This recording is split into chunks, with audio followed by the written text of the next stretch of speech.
So, do we have any goals that happen to have been completed in our first session? These are the lowercase g goals, not character official Cosmere Right. circled R system goals. Not for me. I don't believe so. Alrighty. I assume sleeping in a tree doesn't count. I did not sleep in any trees. But you did sleep outdoors in a cave with the stars above you, and as we have mentioned, the setting doesn't give you a lot of trees to go sleep in. So I will allow for that to count, actually, as a completed goal. Sweet. I do have a Definitely question. One of my goals is play on semantics like that, and I want to keep it flexible for the sake of funsies. Go ahead. one of my goals is get arrested. What if I've been arrested? That Past would tense. be definitely a future forward, yeah. Fair enough. Anything past tense, unfortunately. No, that's all good. Because there are goals like craft something for a character, and you can be like, well, when I was in kindergarten, I had this macaroni project that I brought home to Fair. mom. Valid. All right, so we've got 2 and 4 for part 2.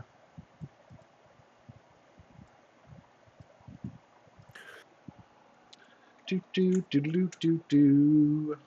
There you go. That should be a good one.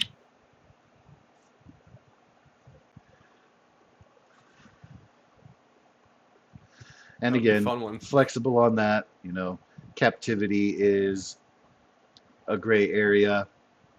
Even if you like, you know, take a chol, let it escape the rains to avoid being eaten by chasm fiend or something. You know, there are lots of ways that can be interpreted.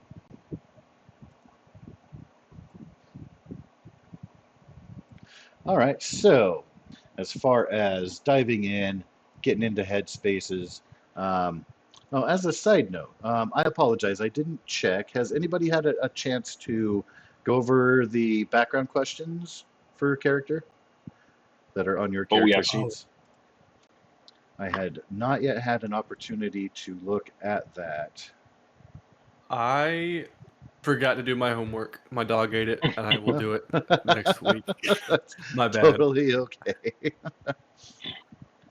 Under the bio and info tab stuff, the Yes. personal history and family and culture and identity. Yes. Yes. Yeah, I went through all that.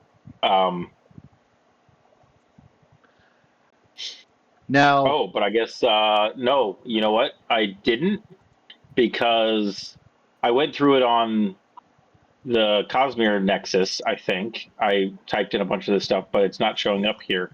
So nope, I didn't do that. If you check your Cosmere page, is it still there? Is that something like we might be able to copy paste over? I would hate for you to have lost all that effort. I don't. Oh no, hang on. Oh, you know what I typed in is the goals and rewards stuff. The purpose, the obstacle. That was all during character creation. So I thought I went through it all. I'm just mistaken. Oh, okay. Well, perfect. Okay. Yeah, again, no rush on that, just for extra flavor stuff for me to use to complicate your life. I mean, to provide flavor for the adventure and such. There are some warm-up questions we can use to get into character. There was also, as far as getting into the next adventure, I just have a note, something to think about. I definitely don't need this right away, but something to consider before next session. There's a monk from Sinavir who features in that campaign. This is already known probably by half of you. Yes. But being as that both of you came from the west to get to this point, it is possible that one or both of you have already met this monk and could have cultivated, even in passing, like a familiarity or relationship, perhaps even deeper if you traveled longer with them for insert reasons here. So that is just a minor consideration. I wanted to mention that. I will probably bring it up again at the end of tonight's session as a friendly reminder. A monk from Shinovar. What is his name? It is Tazo San Crucio. And I will copy paste that into the Roll20 chat here.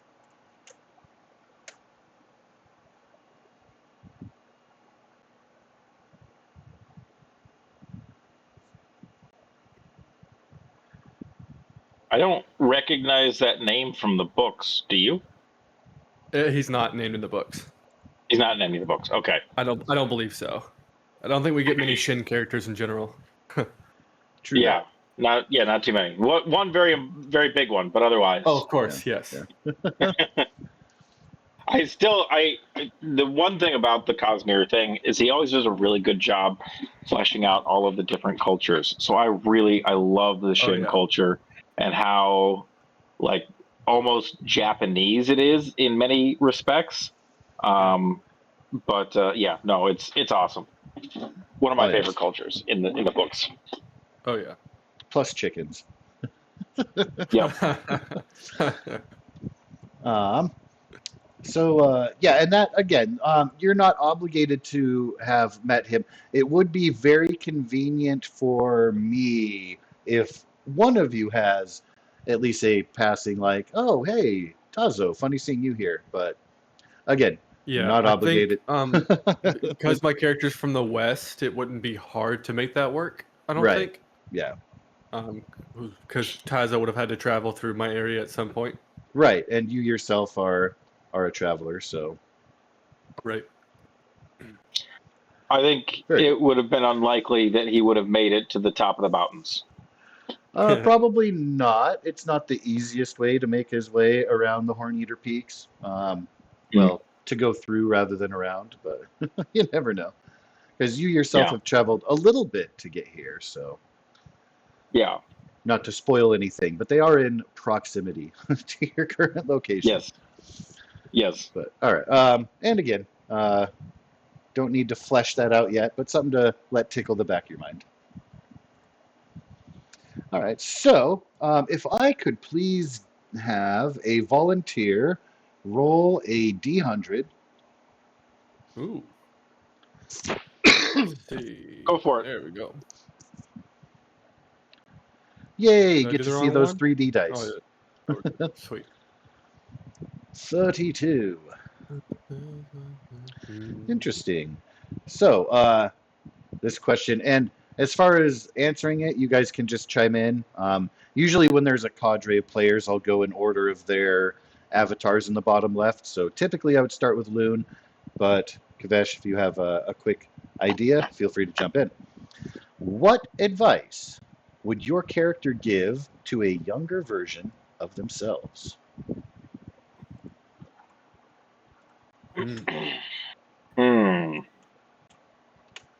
I think Kavesh would probably advise his younger self to play it safe, and because his goals and all of his trading and spy work was to provide for his community. So I think it would be to play it safe, so he could continue to do so, not take the risk he's taken. Like shady black market dealings that may or may not get you Yeah. into indentured servitude as a bridge. Maybe something about how they seem appealing, but they don't end up being worth it. Consider heavily the pros and cons and possible ripples this action may affect. I don't know what Loon would say, because obviously Loon never expected to be in his current situation. He might say something along the lines of, ensure that you cultivate strong relationships with anyone who you're close with, or anyone who might be able to give you advice, because you never know when those people are no longer available to teach you.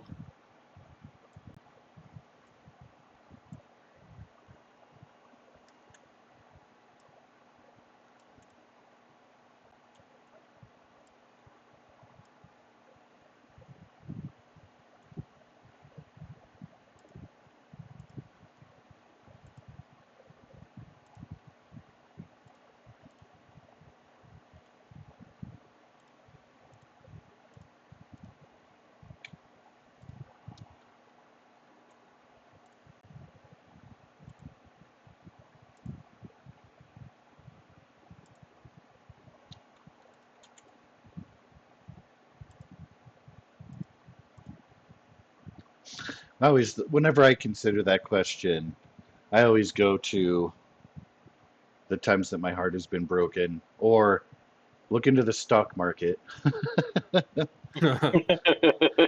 Consider the FANG stocks. Oh yeah. Uh, all right, very cool. Well, um, as usual, I do like to award for inspiration for contributing to the recap. That can be done very general in narrative. You can contribute from the perspective of your character. If something has been overlooked or not highlighted a lot, something you've reflected on, in whatever way you wish to contribute. Pretty flexible there. But we had started with the bridge being set, the Chol carrying one of the wagons showed some worry and trepidation, and that was quickly realized by the arrival of a chasm fiend that drew everyone into the depths. And I will let you guys take off from there. So we just we did the whole running thing and then we slept overnight and we're kind of waking up now. Is that right? That is a very, very quick, yes, recap Yeah, as to so what happened. Sorry. yeah, look, that's all right. Looking for a recap. So yeah, we fell into a cliff, or fell down a cliff into a crevasse, a pit, and a bunch of people died. But our captain kind of went crazy trying to murder somebody for like no reason at all. He's all like, I'm gonna kill this dude as bait, and it's like, but there's a giant crab over there that it's gonna eat. Like, it's fine. Um, and we unfortunately had to kill him. And apparently everybody was just okay with that because I said something about him being crazy or whatever. So and then we all had to run because the thing came back to eat us. Yeah. Yes, Selenar having been overtaken by the thrill, and Spearman Varda definitely showed a little bit of hesitation. He's torn between his loyalty to his captain, the moral quandary that was set in essentially killing an innocent. You guys had stuck up for Dural, who again he had broken his leg in the fall. You had patched him up, Mhm. and then Selenar wanted to, yeah, as you said, just leave him as bait to give you guys a little bit more time to get away, and it wasn't being had. Elia was kind of shocked at everything, but her concerns are A, staying alive, and B, moving on to the ruins, of which are, of course, the purpose of her being on this expedition. Mhm. Uh, Iran and Doral being bridgemen and being considered lessers. Like Iran definitely jumped to the defense of Doral, showing a little bit of bravery for the young, misguided thief. I use thief in air quotes because, of course, their intentions stealing to feed the hungry, that gray moral area. But I digress. There was indeed a chase in which everyone was able to make their way out. Quick thinking on the part of Loon to throw a rock into a pond to distract the chasm fiend held him off, bought you just enough time to make it through. Surely it would have caught up and had a little bit more of a snack had that move not been taken. I can still feel the breath of the beast on my ankles. Oh, yes. Hear the clawing on the stone behind you as you squeezed your way through the tiny opening provided. And luckily, it had broken some of its legs in the fall from the bridge. Otherwise, it could have simply scurried up and over that little gap and had a meal of everyone. And so, an area to stay overnight was found. There were contributions made, efforts toward creating a fire, making things comfortable. was a barrel of fresh water that had been retained, pulled out of the ruins of the fall and the debris. So everyone, when it comes into the morning, will be fairly well rested. There was a moment around the fire where everybody shared a little bit about themselves, learned a little bit more as to how Iran came into servitude as a bridgeman, which Kavesh had a little bit in way of relating to that. Not exactly parallel, but similar circumstances, in that perhaps you're not actual intentional devious criminals, but choices were made, consequences were had.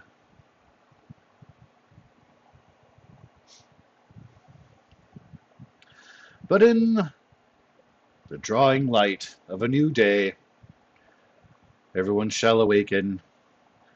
The fire has burned down to its embers. A little bit of light twinkles outside over a few the rock flowers. Life Sprin greeting the day as well as yourselves.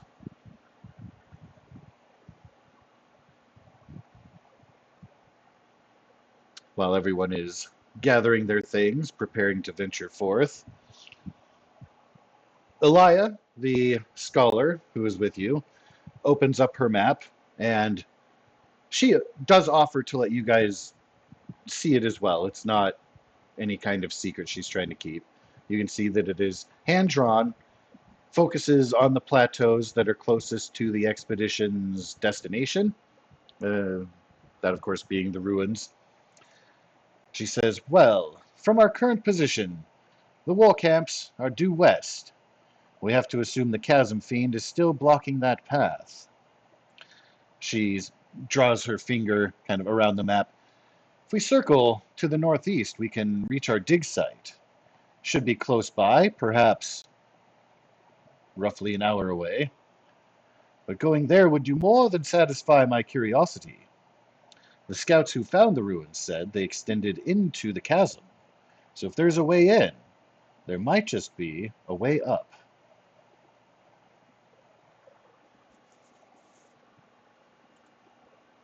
I'm assuming that we're a lot farther from the war camps than we are this place that she's talking, the dig site.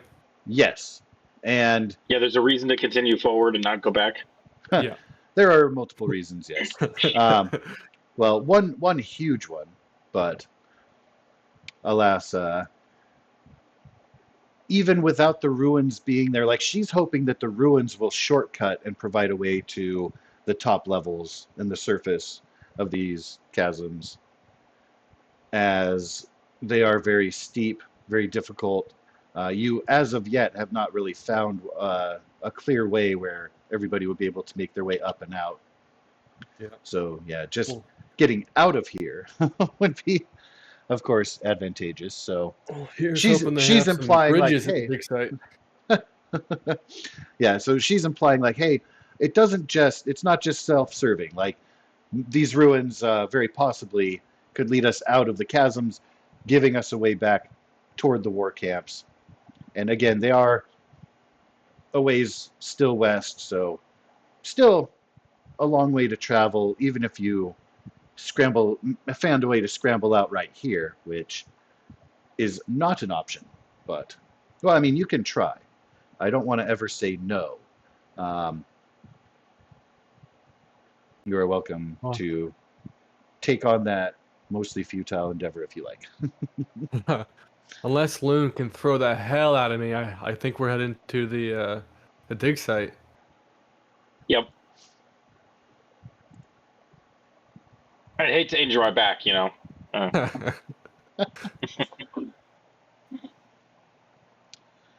And, oh man, I had not.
So, your travel starting out early in the morning. Everybody's definitely fully rested. The cave isn't wasn't, a luxury hotel by any means, but there was an effort by Kavesh in particular to make things comfortable there. And everyone, mostly from the relief of having survived pursuit by the Chasm Fiend, lends toward the more comfortable result. So nobody has any bit of exhaustion. Everybody's definitely waking up, rested, ready for the journey ahead. Sweet. Um, and over the course of the next roughly an hour, is there anything that you guys wish to address or discuss? Anything on your mind? It will otherwise be a little bit of a quiet walk, unless somebody kind of offers into specific discussions. I think Kavesh might try and talk to Alaya and see if he could get a little more information about what the purpose of this dig site is and what they're looking for. She will be rather open about the ruins themselves. She doesn't know exactly what might be found there. What she had heard from scouts once the high storm had uncovered some of the ruins, again, looks like it is from the Silver Age. There was mention of a statue, some glyphs. At one point, the it seems that part of the temple had like fallen over, so there's kind of an awkward place to walk where you're actually walking on the wall rather than the floor. If that makes sense. Mm-hmm. Well, cool. But yeah, really, because she doesn't know that much, that is really the inspiration for her coming along, as far as the pure curiosity, because she doesn't want others to taint it, to defile it, and the like. She is definitely glad to have others with her in the instance that anything nefarious might be within. She understands, of course, that you guys are not yourselves scholars, but that's why she's there, because she is. Well, that works for Kavesh. She will ask if you have a particular interest in history or archaeology, anything like that. Or is it mere morbid curiosity as far as what brings you here?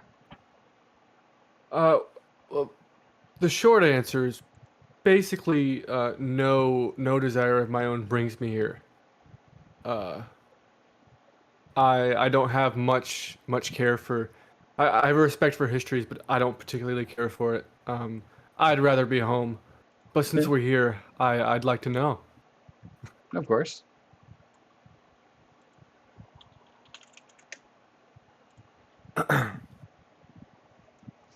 And is any bit of that exchange of interest to Loon? Or is he Um, perhaps more focused on what lies ahead?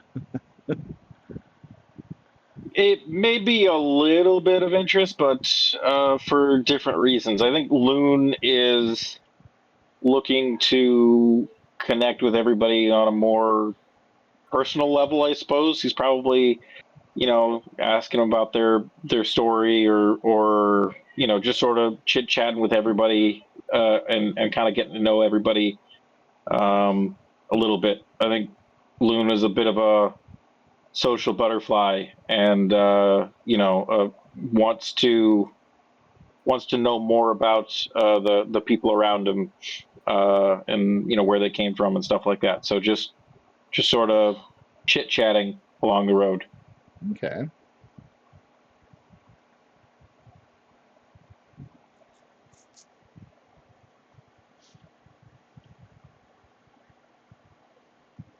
Well, of course, Spearman Varda is very tight-lipped, and you can pick up he's still showing a little bit of remorse as to the events that happened back at the site of the fall. You can just see Yeah. that etched in his face. He might be the guy that Loon is slowly working on loosening up a little bit. Obviously there was a little bit of tension at the beginning because he did try to stab me. Oh, it was more than a try. He did, in fact, very effectively Yeah. stab you, which he apologized for after the fact. Right. But I'm sure he still feels bad about it, and but there's going to be a little awkwardness there, right? So, Loon's going to attempt to, I don't know, maybe joke around with him a little bit, try and lighten the mood. Ask him about how he got into soldiering and his family, and see if maybe he'll open up and give more than 1 word or 2 word answers or whatever, in hopes that if he's less stressed about all of that, or if we can Certainly. open up about that he'll be on our side a little bit more. Okay. It sounds appropriate. Go ahead, roll for me your leadership, which I assume is better than your persuasion. I'm just kind of Yes, it leaning is. into that a bit as far as not only conveying to him that you aren't harboring a grudge, but kind of taking on that role of, because for him he's also missing an authority, for you to kind of stand up, show your Yep. confidence, your openness, might allow him to fill that gap a little bit.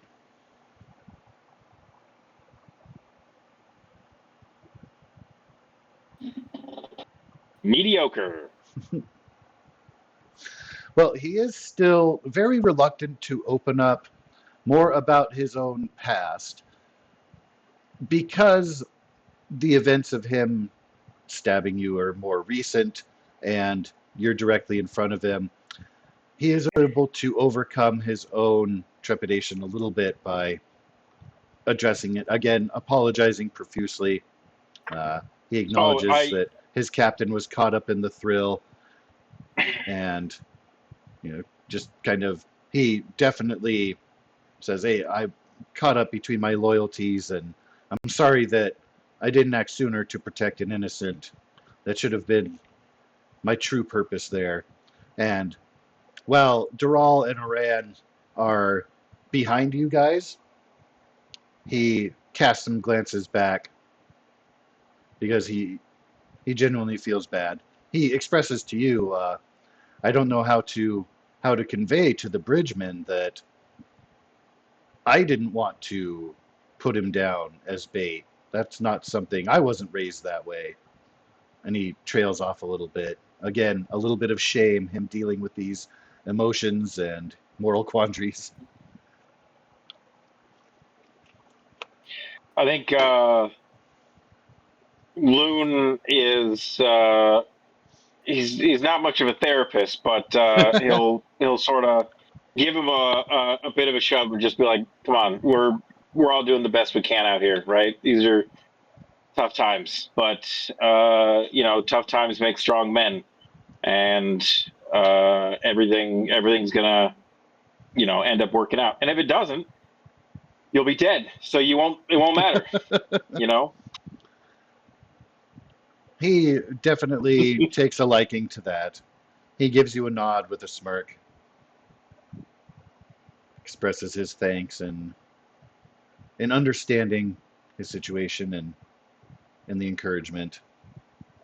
And throughout the whole trip, I'm just gonna, like, every once in a while, just sort of like wince or complain just a little bit, like, "Oh man, if somebody didn't stab me, maybe this would be easier."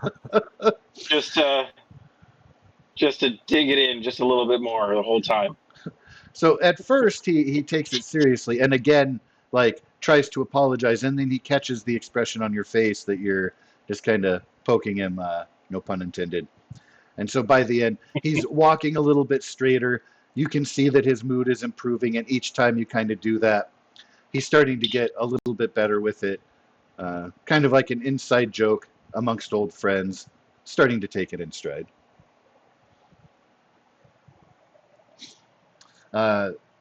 Through the walking, with the exception of the little bit of exchange between Kavesh and Elia, she's been relatively quiet. But she speaks up and says, "We must certainly be coming close to our destination." All around you, the chasm walls themselves have closed in a little bit more, gotten a little bit thinner. Anybody who's claustrophobic might feel a bit of that tightness. And you start to pick up a little bit of a hint, kind of a bit of a smell of rot, of death, kind of hanging in the damp air. You can see those creeping vines, of course, reaching across the chasms, but also into the storm water, which in some places is as much as ankle deep. As you come around a bend, again, those life spren, the motes of the green light that are hovering above some of the plants, you see tiny red rot spren also gathering nearby. You realize that they are crawling over 3 bodies that lie in the water.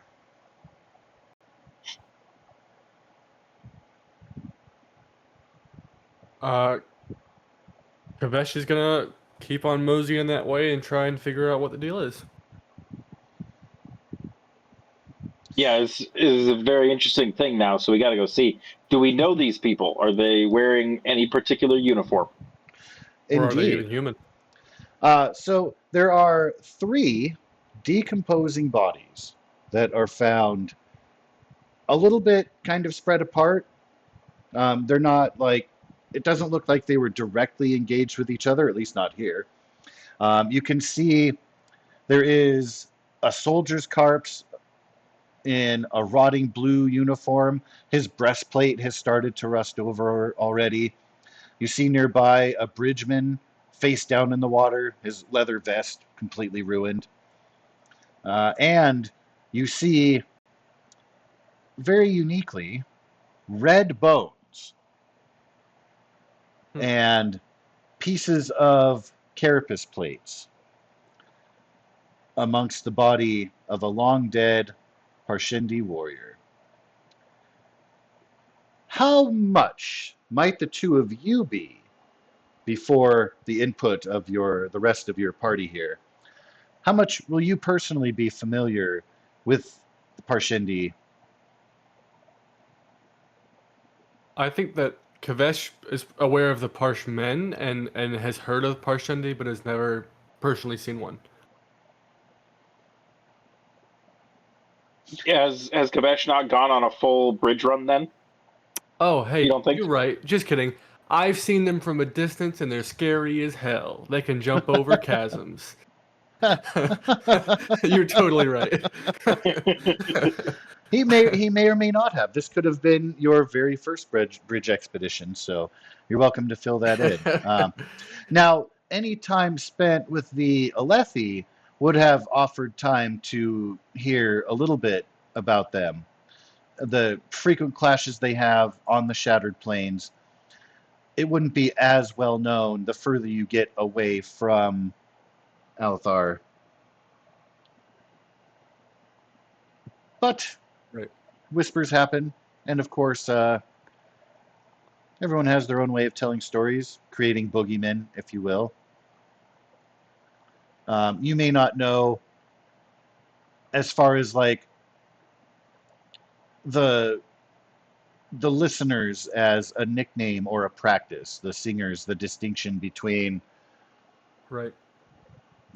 Where we would have just called them Parshendi. Yeah. Yeah.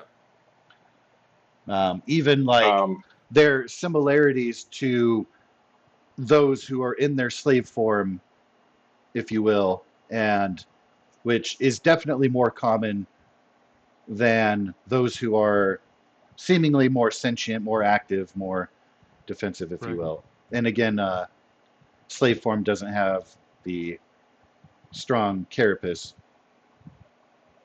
Right. So definitely you get the impression of a warrior rather than a service person. And there I think again, Loon has. yeah, go ahead, Sorry. please. Sorry. No, Oh, please I was just continue. going to say, I think Loon has a similar experience. You know, he's a mercenary. He's probably been on a bridge run or two and survived. You know, at least one battle, so he probably knows what they look like and what they can do. So, but again, like you said, would call them Parshendi, not listeners or anything like that. Doesn't really know too much there. They don't have Parshmen in as slaves in the Horneater Peaks, as far as I'm aware. Right, right. Okay. Well, with that, you'll hear a little bit, not so much like a fearful or even surprised gasp, but a little bit of a sigh from Varda as he definitely recognizes the distinction of the red bones, the fallen soldier. Dural and Iran are staying back.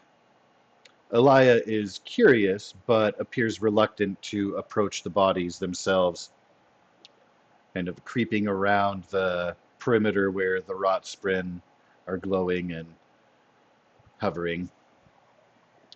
For you guys, if you wish to take a closer look, if you want to inspect the bodies, that is your prerogative. Of course, you can Absolutely. leave them to Yes, please. their makeshift graves here.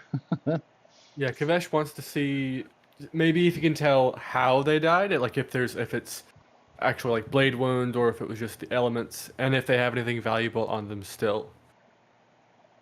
Certainly. The bodies have been here too long to really necessarily determine how they got here. You can guess that whatever brought them into the chasm, they probably didn't start here. It's more likely that they came from above and didn't survive the fall, whatever may have been transpired up there. Okay. But Cool. yes, go ahead. Does it look like have they been here for longer than a couple of weeks? Like, are they here because the high storm flood washed them this way, or has it not quite Mm. been that long? That is a possibility. It does look like, and especially too with like the red bones of the Parshendi, it looks like they've been here certainly longer. Again, the soldier's uniform is rotting. His breastplate has started to rust over. So it doesn't look super fresh, as it were. Like it definitely didn't happen. You would assume probably before the last high storm, probably a couple back at the very least. Again, the Parshendi being simply reduced to bones and carapace plates. Perhaps their body has even been here longer. That is speculative, as much as Mm-hmm. you guys, of course, aren't necessarily forensic experts. Sure. I don't know. Kavesh being part of the bridge crews, he probably has to go to the chasms and clean these things up. That's true. This is normal job. Yeah. That's true. But yeah, which of the forms amongst the three, if each of you are doing some investigating, let's start with Loon, just because his picture's first there. Not trying to play favorites. No, you're Which good. corpse will you be investigating? I'd probably gravitate towards the soldier. All right. And Kavesh? Probably the bridge crew member. All righty. Can I please get a perception test from both of you? Sure can.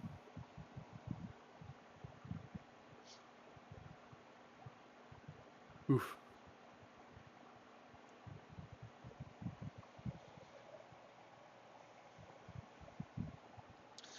All right, so the bridgeman himself, again, face down on the water, is wearing a ruined leather vest.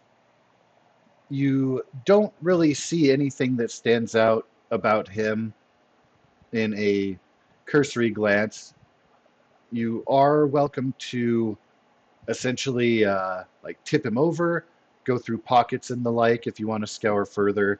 There isn't anything right on the surface that strikes him as anything particularly interesting, but you are welcome to continue to dig a little bit more. You might be able to find something personal or identifying. Yeah, The he'll probably Go he'll ahead. probably dig through if for no other reason to maybe find a sphere or two for light later on. Oh, But okay. it never hurts. All right. Go ahead and roll up your perception again. Loon is immediately more thorough in his searching, and it does help that as you begin your searching, you get, because of the infusion of stormlight, a little bit of a glow that helps guide you a little bit more. You find he has a belt pouch that contains some diamond marks, as well as a sapphire brome. And again, these are infused with the stormlight, so they give off that glow inherently very freshly. Also, too, you find in a pocket a carved wooden axe hound. Hmm. And Oh, you guys are familiar, of course, with axe hounds being, to my understanding, the equivalent of dogs and cats, as far as yep. kept Pretty as pets very much. often and such. A six-legged crab dog. Yeah. Um, I'm just Which I wanting saw the picture to. for in the books here, and I was like, oh, so that's what an axe hound looks like. Like for some reason, I was thinking more hound and less crab. No, it's very crab. Yeah, I think It with is pretty much very every crabby, yeah. animal, once I see the official artwork, it's always more crab than I had guessed. Yeah.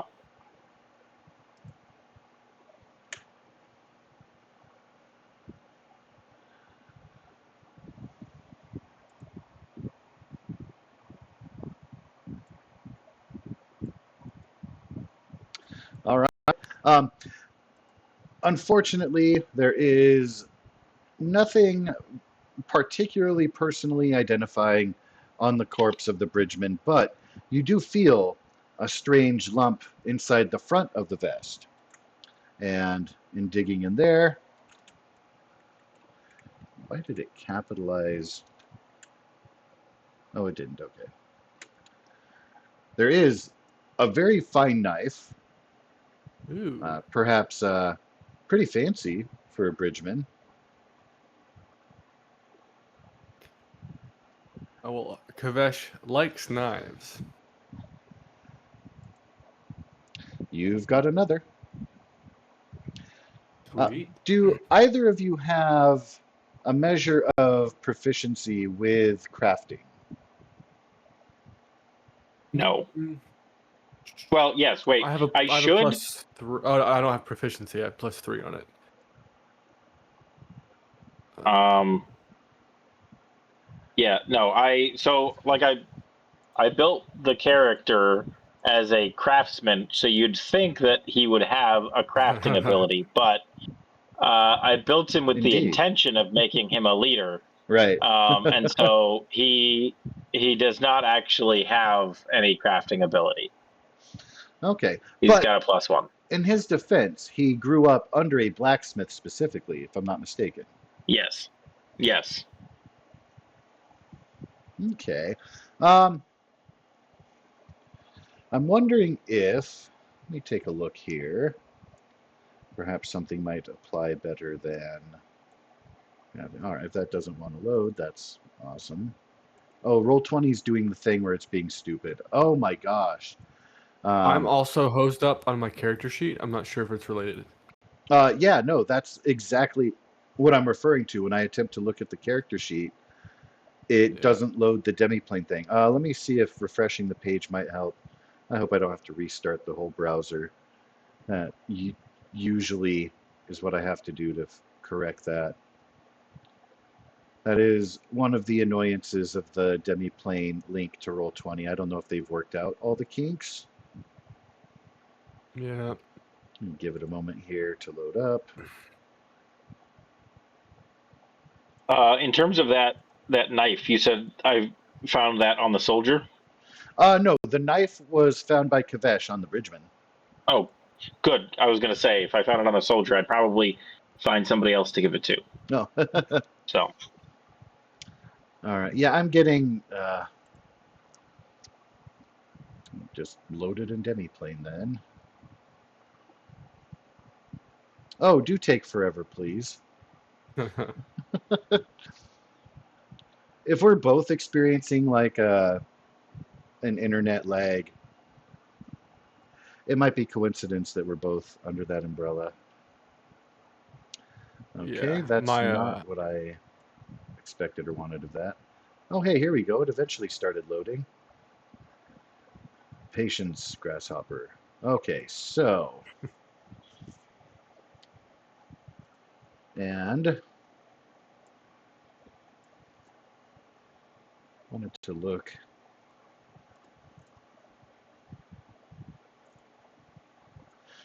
Do you have any ranks in deduction for Loon? no. Because I'm essentially I'm not looking smart. for a not smart. Don't lean into the No, scholarly pursuits. no. I'm just friendly. Fair enough.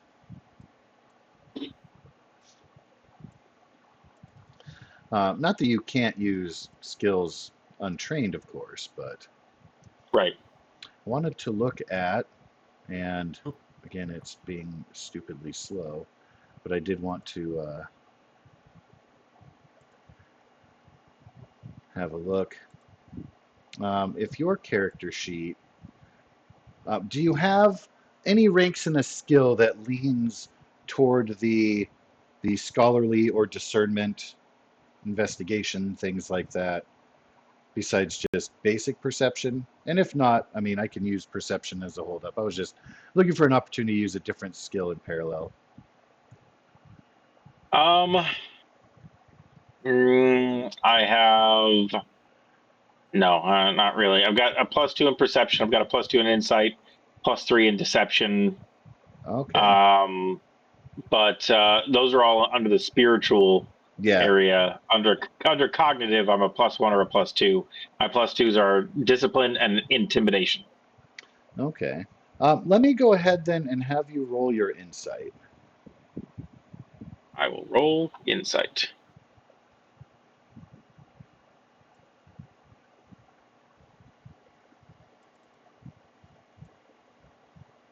Bam, nat 20. Oh my gosh.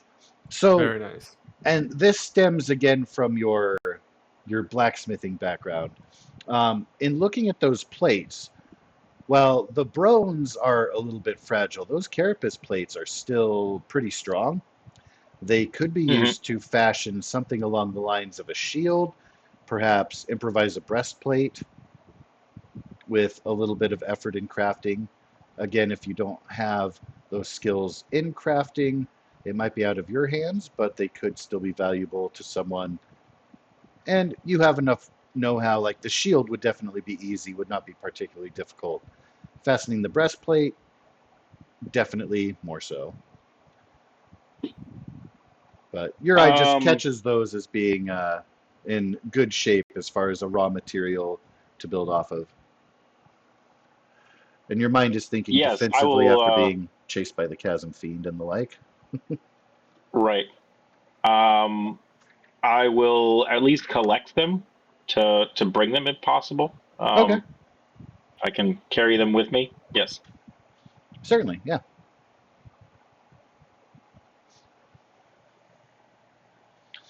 All right. And while you are rummaging through the bodies there, Spearman Varda and Alaya are standing aback. They're giving you time to investigate, but they're kind of staying away and looking around the chasm, not particularly interested in what you guys are doing. But Aran is going to approach. You can tell he looks a little bit worried. He keeps kind of looking behind him. And Loon, he nudges you on the shoulder. And he's looking at you and Kavesh. Kind of leans in, whispers, beg your pardon, sir. Just wanted to, well, see, and again, he looks back, a little bit paranoid. The thing is, everyone at the war camps is going to think that we're dead. That means we have a chance. And his eyes linger on Kavesh a little bit. If we get out of this, can you help us escape? Can you let us go?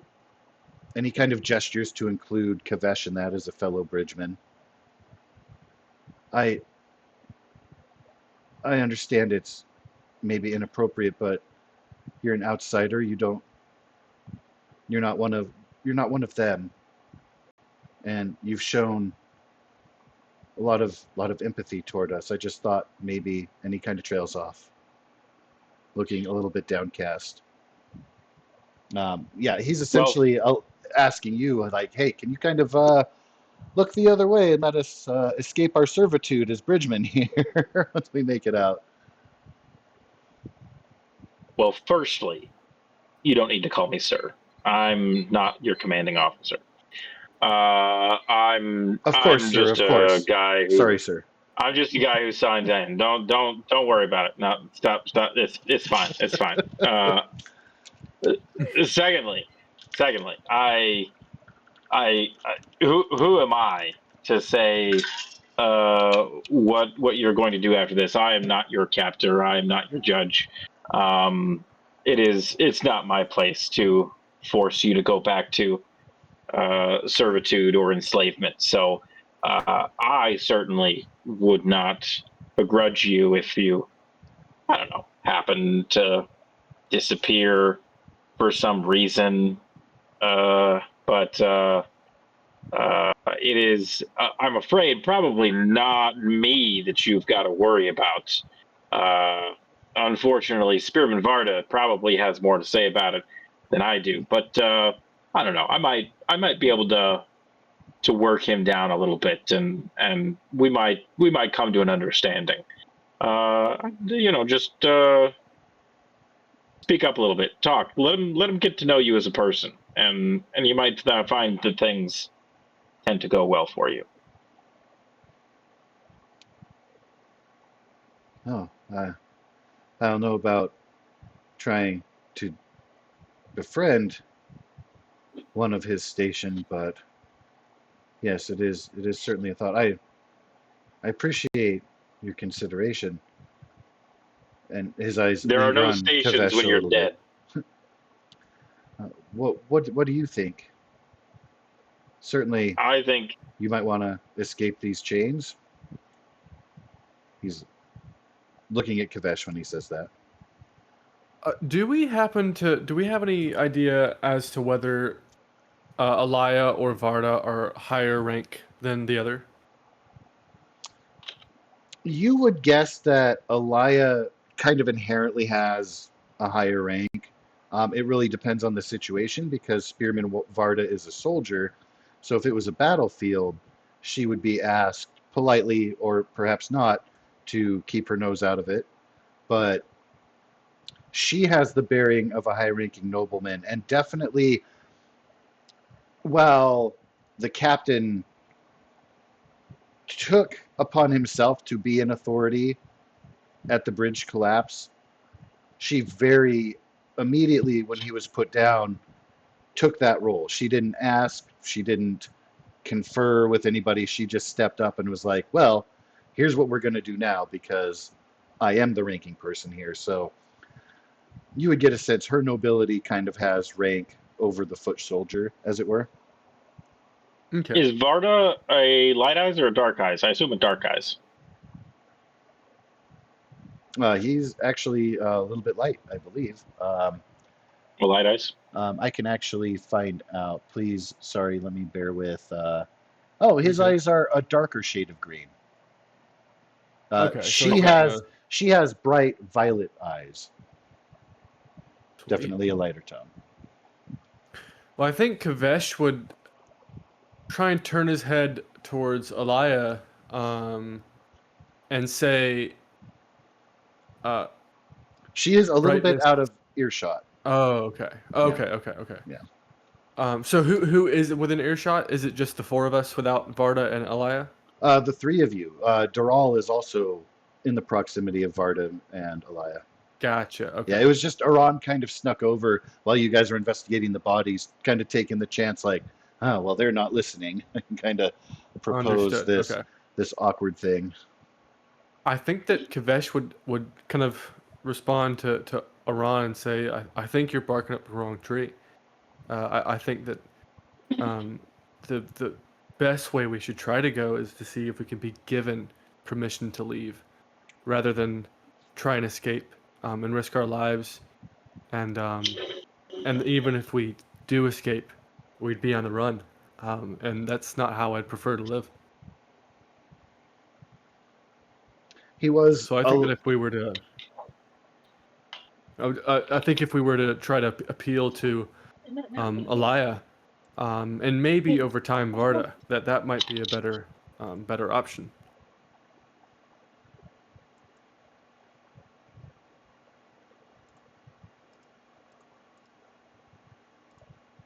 I will say that I have no horse in this race, and so you certainly won't get any resistance from me. So Iran was a little bit uplifted by Loon's response. Kavesh, speaking in reason, you can see his shoulders slump a little bit. You can see he's considering, nodding a little bit to himself, perhaps a little bit saddened by less encouragement at the opportunity. But Happy to help. he'll say, "All right, well, thanks. I'll consider further. Please don't mention to them that I said anything." And his eyes unblinking, looking at both of you with a sense of pleading. Mention what? Oh, just that and then he trails off and is like, aha. I give him a little playful nudge, like, "Don't worry, I got your back." Kavesh would just give a nod.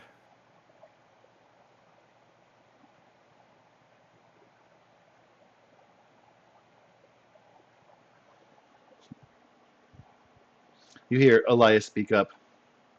Are you quite finished there? Anything of interest? Quick side note: have y'all seen that video of a kid running around an up-ground pool with a knife? And he No. goes, "A knife." Okay, that's How Kavesh's does that answer. go? Oh, I'll just put it in the chat. Ignore me. Ignore that. I'll put it in the chat later. Says, "Ah, yes. Well, that doesn't look like it's particularly of interest to me. You may, of course, do with that what you will." I've got some bones. You want some bones? She shudders. Of course not. More for me then.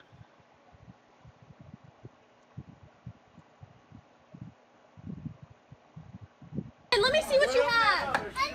No! I just watched the video. A knife, and he's running with it. The bear, oh fuck! No. That's the enthusiasm in which Kavesh yelled, "A knife." Spearman Varda will come over kind of stand next to Loon. Anything that might be brought back to that soldier's family, if he has one? Yeah, I found this tiny axe hound that I think somebody would probably enjoy. Wonder if he had a kid. Any idea who he is? No, the body is definitely too far decomposed to identify, but well, that there Do you want certainly would indicate do you want to perhaps check the he back of his pants? carved it for his own. I'd Just maybe he rather left not. maybe he wrote his name on the tag. Perhaps with a description of the location and situation here, we might be able to discern more when we get back to the camps. Could potentially track him down. If you don't mind holding on to that. And he gestures toward the axe sound carving. Don't mind at all. Put it right in my pack. He nods and he looks back and says, "Well, I think she's eager to move along if we're done here." And you can immediately tell he is deferring to you a little bit. He seems to have kind of fallen into a natural stance of, "I'm not a leader. I will follow command." And between Alaya and Loon, he's kind of assuming you guys to be more authoritative than his own station.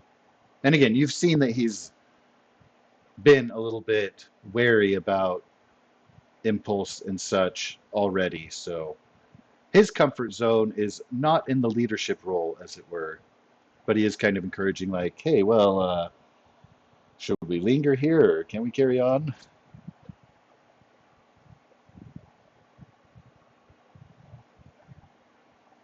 Yeah, let's everybody good to go? We out of here? There's We a All right. collection of nods, and everybody's picking up, gathering what they have. Brightness, please lead the way. She gives a nod. You will find around another bend, not far from the decaying bodies that you'd seen. Chasm opens back up into a bit of a wider canyon. The walls aren't quite as high. The floor of the canyon itself, a little bit drier, fewer plants, broken stone littering the ground. What stands out is here, the stone looks like it is a lot more sharp edged, broken more recently, not worn smooth like the rest of the chasm.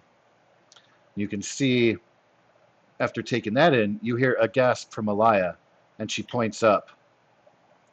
You see, embedded in the canyon wall, where it was once hidden behind layer of stone, perhaps creme, the forgotten structure now half revealed. The lower level begins about 30 feet above the chasm floor. See the large Storms. columns are flanking an open doorway. Another 20 feet above that, you can see an upper level, but it looks like it's kind of on its side, as has been described previously by Alaya. And again, she was regaling what the scouts had reported. It appears that that was accurate. It looks like the building itself had tumbled into the chasm, was frozen in time and in stone. Wait. Storms above. That's huge.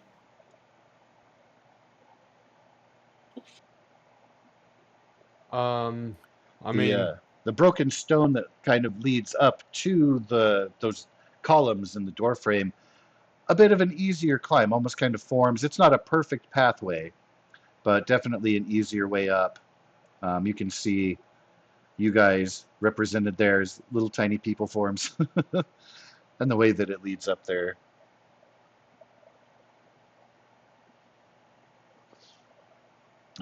It will be an athletics test, but I mean, unless you fail egregiously, no worries.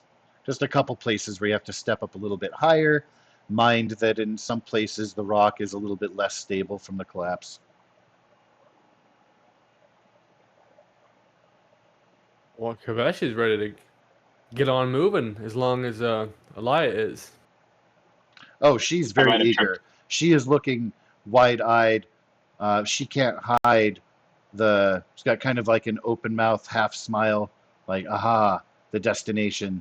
She's looking at it as if it turned into a cartoon steak. And as far as Kavesh being ready, you can see that Loon has already starting to make his way up in the way of meta. There's an athletics roll already made there. Oh, gotcha. Sweet. Let me. Unfortunately, Loon was also looking up with his mouth open, and missed a rock and tripped. Well, even a little bit of a stumble here and there, and you can hear behind you as people are making their way, hearing a little bit of crumble when loose rocks are stepped on. But everybody is able to make their way pretty well without fall or folly. You can see as you're approaching, getting closer, the structure itself is carved in a pretty unfamiliar style, very clearly ancient. The columns that had once supported the structure are definitely still intact, even though they're all kind of leaning to one side. You've got that open doorway that leads into the darkness.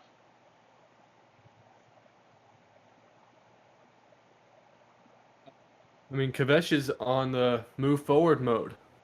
So until somebody objects, I think he's going to keep on moving. Yep, same here. Alrighty.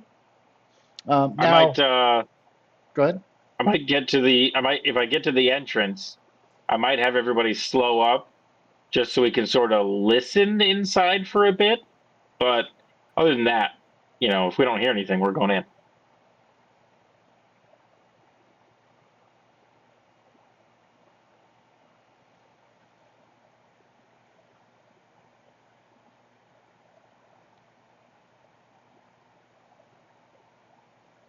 Alrighty.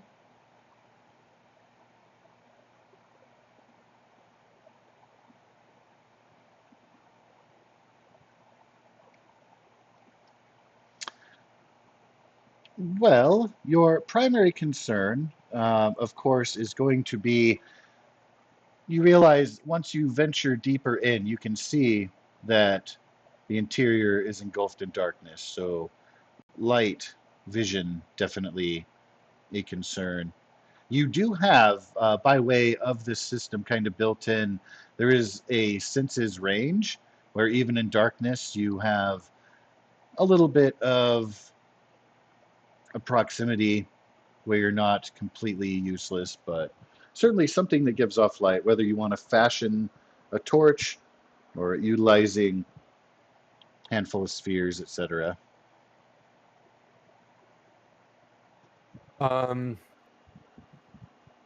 Do I have any? I don't even think Kavesh has spheres. Let's see.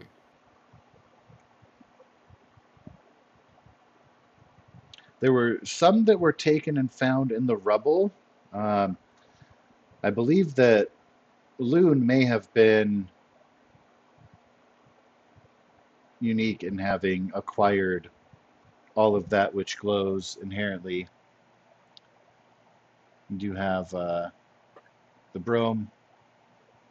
A single mark will give you bright light in a 5-foot radius, handful of spheres, about 10 feet. A proper torch, if you take the time to craft it, can give you a lot more. I've got a couple things I can pull out. I've got a sapphire brome that I can use. I can lead the group and hopefully use it to shine a light. And would you mind saying again how the sense range, like Kavesh has a 20-foot sense range, how that works if I weren't to use a torch or spheres? Yeah, so you'd be essentially relying on sound mostly, and even in complete darkness, like eventually your eyes can kind of adjust and pick up little highlights here and there, depending on. I mean, of course, if it's completely enclosed in all black, you're out of luck, but ambient light that might travel from outside, reflections from light ahead of you, gleaming off of the stone or metal armor, things like that. It's really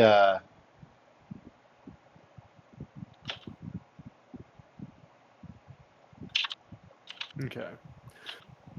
like your senses are definitely obscured, but you can still hear and pick up things in your immediate vicinity. So it's kind of a way of not necessarily being just capital B completely blinded, if you will. Okay. Gotcha. Well, I think Kavesh is probably gonna want to stick near Loon with Loon's fears, but his instinct is to kind of when things go down to like kind of flank it and try and be a little less headstrong. So I think he'll probably hang with Loon, but be prepared to separate himself if the need arises. Okay. Dural will speak up and say, "Hey, I can fashion a bit of a torch here. Hold it in the back. If you're leading ahead, we can keep an eye on the passage behind us." That is an excellent idea. I'll take the lead if you would like to use your torch and take rear guard. Great thinking. All right.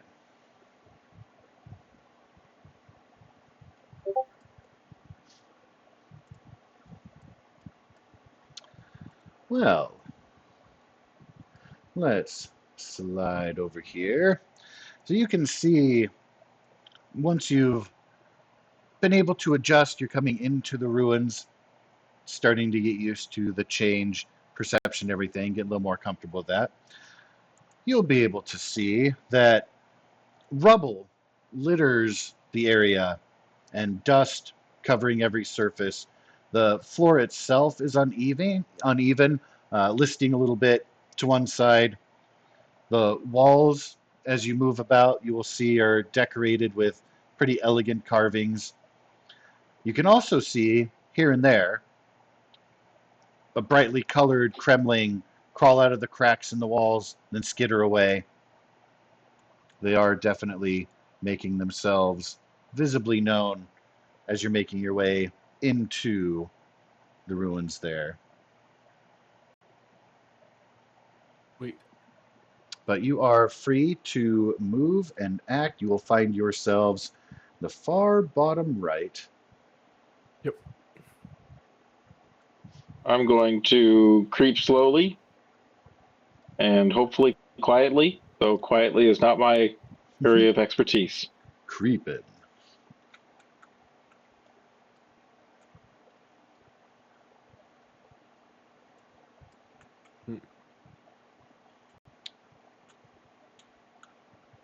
Alaya will let out a gasp as she is taking time to discern everything on the walls, catches a symbol on the floor. "Do you recognize that?" She says out loud. Um, Who's she talking to? Just anybody who's listening? Yes, you can't tell actually if she is really speaking to herself, like just kind of speaking out loud, or if she's speaking to the group as a whole, but it is very vocal. She's not, certainly not being quiet about it or anything.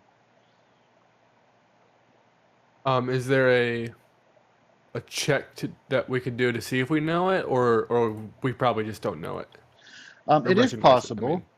mean. In particular, I could do a basic lore check. Also, too, if anybody has, which I don't believe so in the group, but do either of you have an expertise with archaeology or religion? No. No. Okay. Yeah, go ahead, both of you, just a basic lore check. Oof. Nat 20. Very Wow, nice. Loon. So I actually have two questions for Loon. Well, no, that's not true. Let me reiterate. I have information for Loon, but a follow-up question.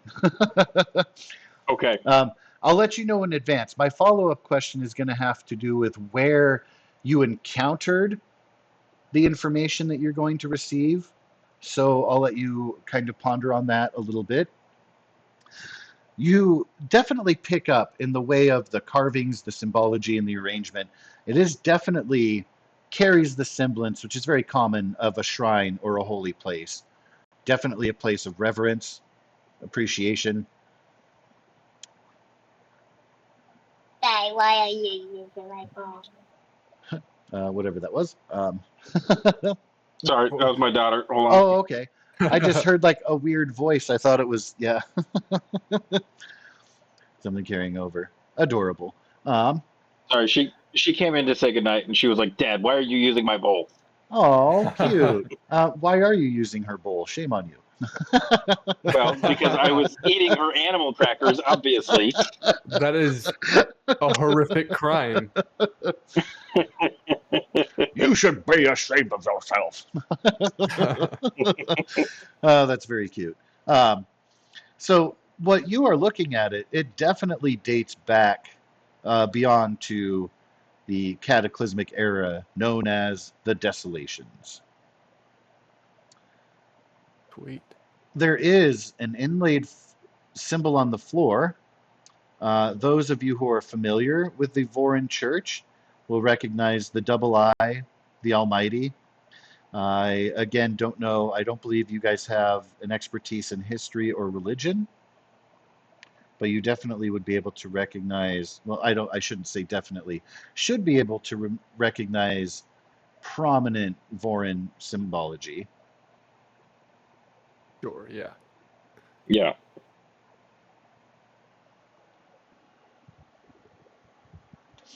So, Elia will, if you wish to respond. Again, she had called out. My goodness, do you recognize this? You're welcome to contribute toward that question after your discernment, or keep it to yourself. My follow-up question, again, toward Loon, where would you have picked up your familiarity with either shrine architecture, the symbology, even a familiarity with the Desolations era, anything along those veins? What is kind of hearkening in your mind, bringing to the forefront your familiarity with any of the symbology or your surroundings there? That is a great question. I hope so. Because where would Loon have run into any of that?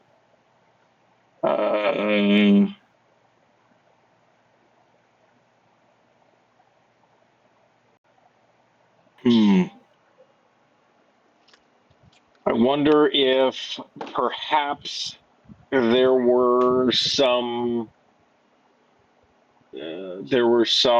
recordings that the clan held on to that an elder, after taking the role of uh, new first son, Mm. and trying to be the leader, if an elder would have given him access to a lot of the historical recordings that the clan would have kept, and Mm. perhaps there was something in there. And it was just a weird thing that he ran across one time, like, oh yeah, that was from forever ago. I don't even know how long ago, but wow, that's old. But yeah, it's something to do with the Northern religion, isn't it? What do you know about it? Because I don't know that much. It just looks really familiar. Well, yes, and I'm quite impressed with your the breadth of your experience. Usually, and she kind of casts a sideways glance toward Dural and Iran and Spearman Virda. Usually, I'm not in the company of those quite so familiar. Yes. Don't worry, you're Well, still not. we'll see. I believe this shrine likely has some connection to the Lost Radiance. Now, out of game, that might ring a hint of familiarity, but in character, probably not. Right. But both the shrine itself and the Vorin symbol, both of those will have a connection to the Lost Radiance.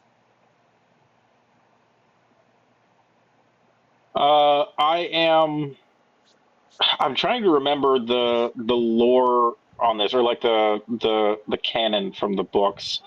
I can't remember if it was just sort of part of the stuff that Horn Eaters knew, like Rock when he was finding out about Syl. He didn't really know anything about Radiance, did he? He just was respectful of Syl. He was, Yeah, but I think that they was had it. Like, a unique relationship with Spren, but I don't know if they would know any more about the history of the Desolations and stuff.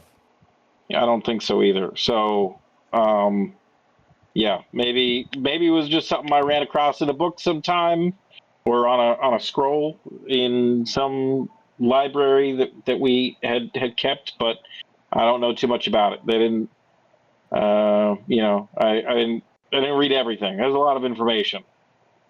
Oh, well, our history is wrought with strife and, well, I don't know if this is the place for a proper educational lecture, but my, this is such a fascinating find here. Certainly more to be found if we move along. Meanwhile, with those distractions and discussions going on, I neglected Is that to an ouchie? update their hit points from their tokens here, and I don't know why they copied over. I tried to copy paste them over from the previous scene where they should have been full, because everybody should be at full life. With the exception of, I saw the again, white sparks. Dural still has, Dural still has his broken leg, but he's dealing with it quite well, taking it in stride, no pun intended.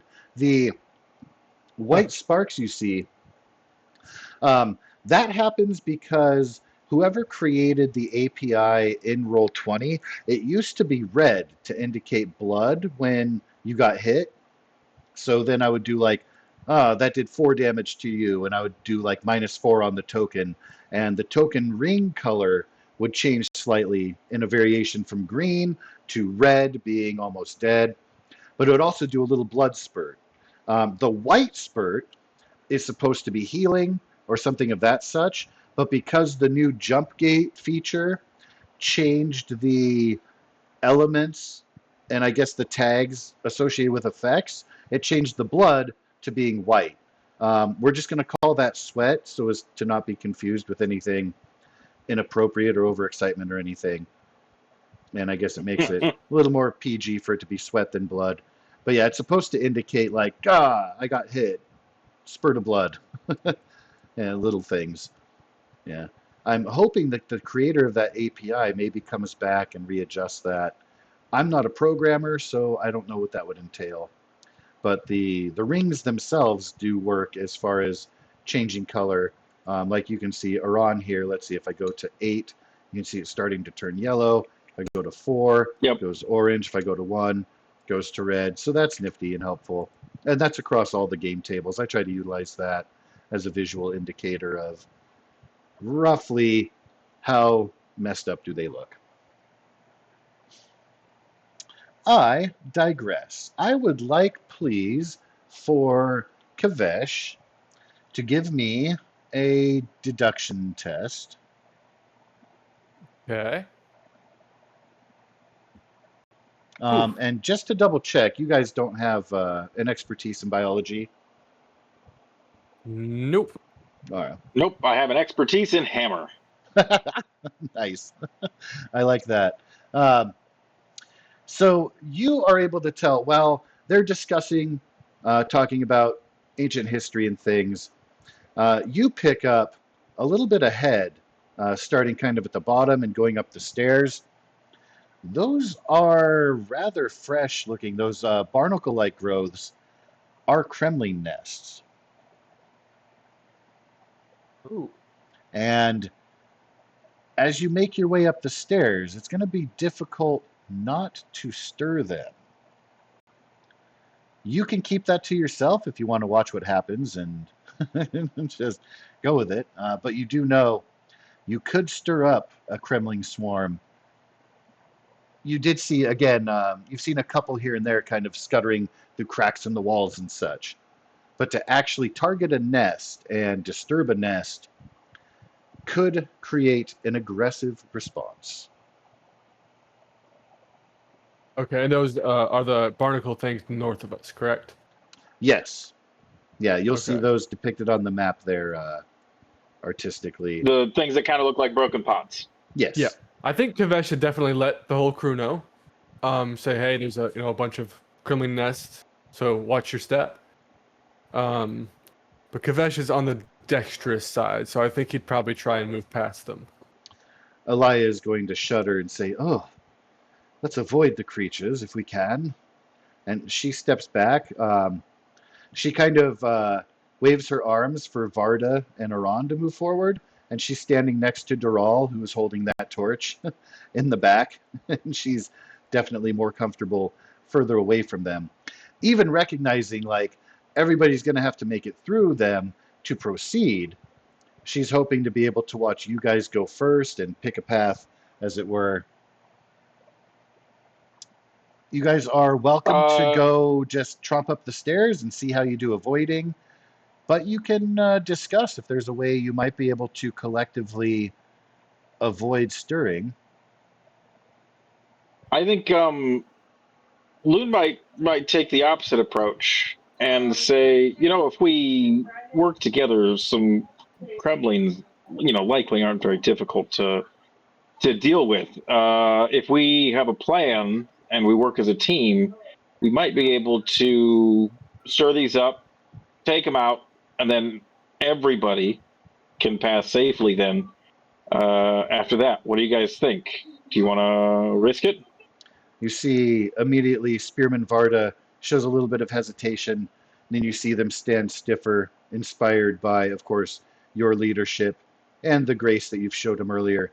Says, "Yes, yes, let us take the creatures. Surely, working together, we can hold them off while the others are safe behind. Certainly, a mass of bugs can remain beneath our boots, as they should."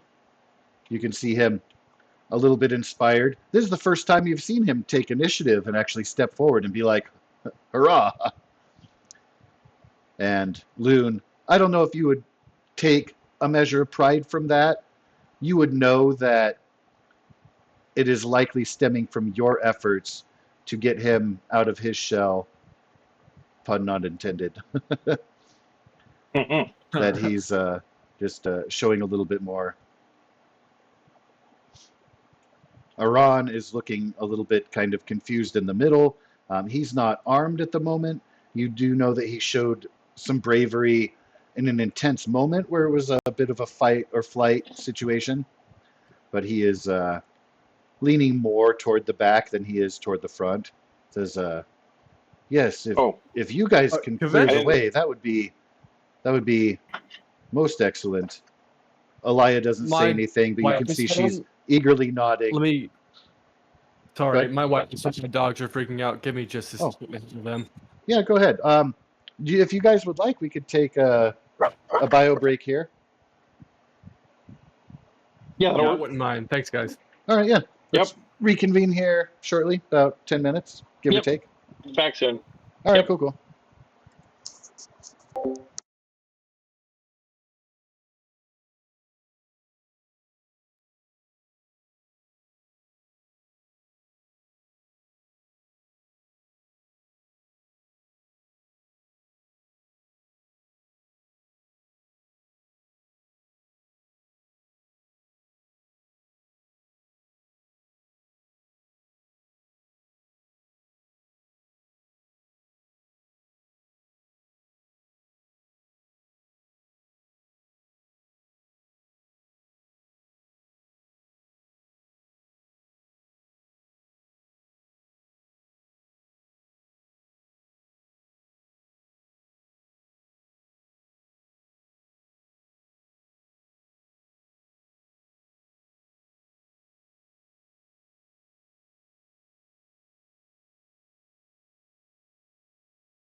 Hi.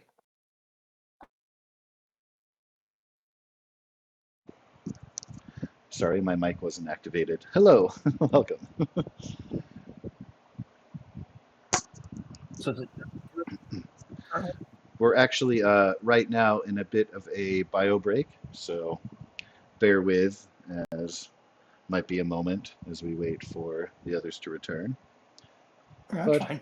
yes, so the Cosmere, I don't know if you're familiar with the Stormlight Archive by Brian Sanderson or Aside any from of his knowing books. who he is as an author, I know nothing. Oh, okay.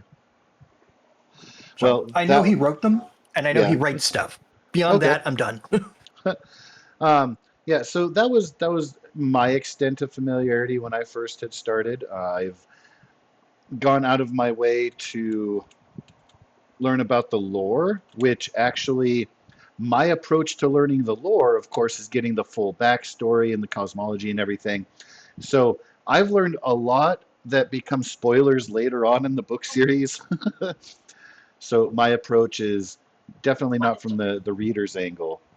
The other two players in the game here are very familiar with the book series, so it has been very cool to have that the different perspectives that we're kind of coming at it with. The game system itself is very cool, very easy. They have aspects of D&D that are familiar, but they've also tailored it to the world.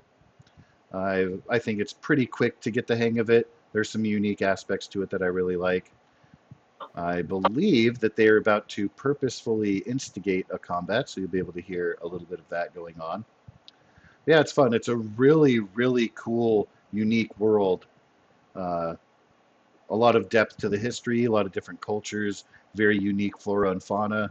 Like the more that I learn about it, the more that I absolutely love it. So just as a fan of sci-fi and fantasy in general, I think it's something that you'll enjoy the dive into. I'll mute myself then and let you guys get back to it. Yeah. Are you guys back from bio break? I am I am. back. Yep. All right, cool. So yes, out of curiosity, Brian is joining us as a fly on the wall. Express some curiosity Brian. in the Cosmere game. Howdy. Um, you'll know Joe from Pleasure, gents. you'll know yeah. Joe from Fallout and Esper. Mr. Houston. Yes. Houston, Yes, spelled as it Greg. sounds. Yes. It's spelled just like it sounds. Hywestin. Houston. Yep.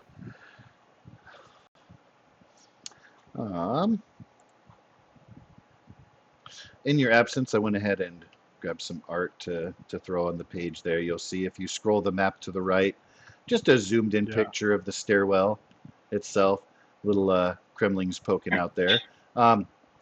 Before we dive into a further exploration, can I please get your choice, each of you, of lore or survival?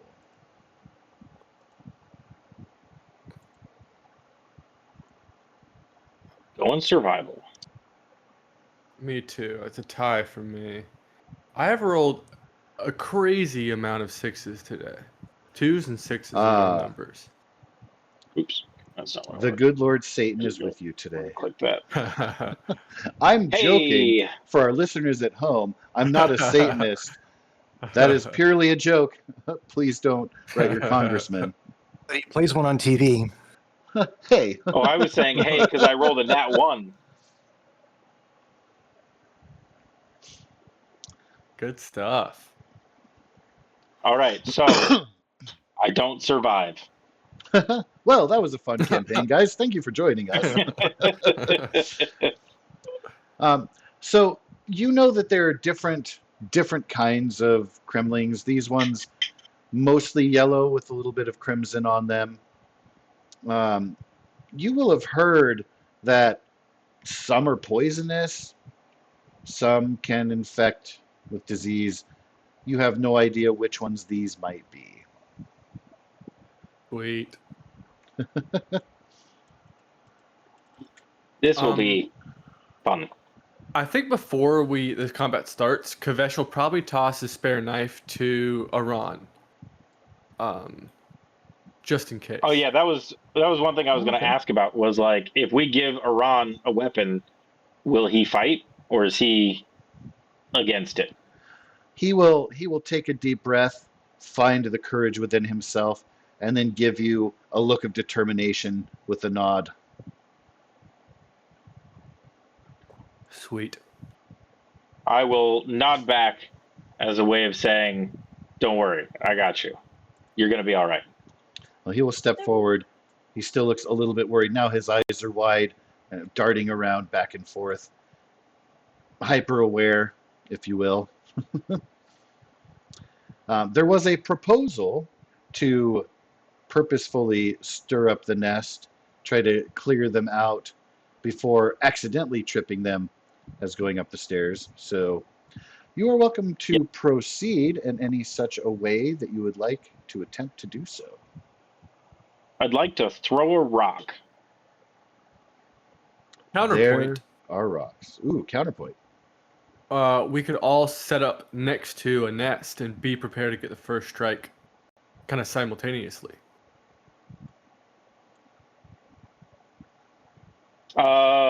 Yes. The only thing I'd be worried about is any sort of flanking from any of the other ones not at that Sure. nest that are at other nests.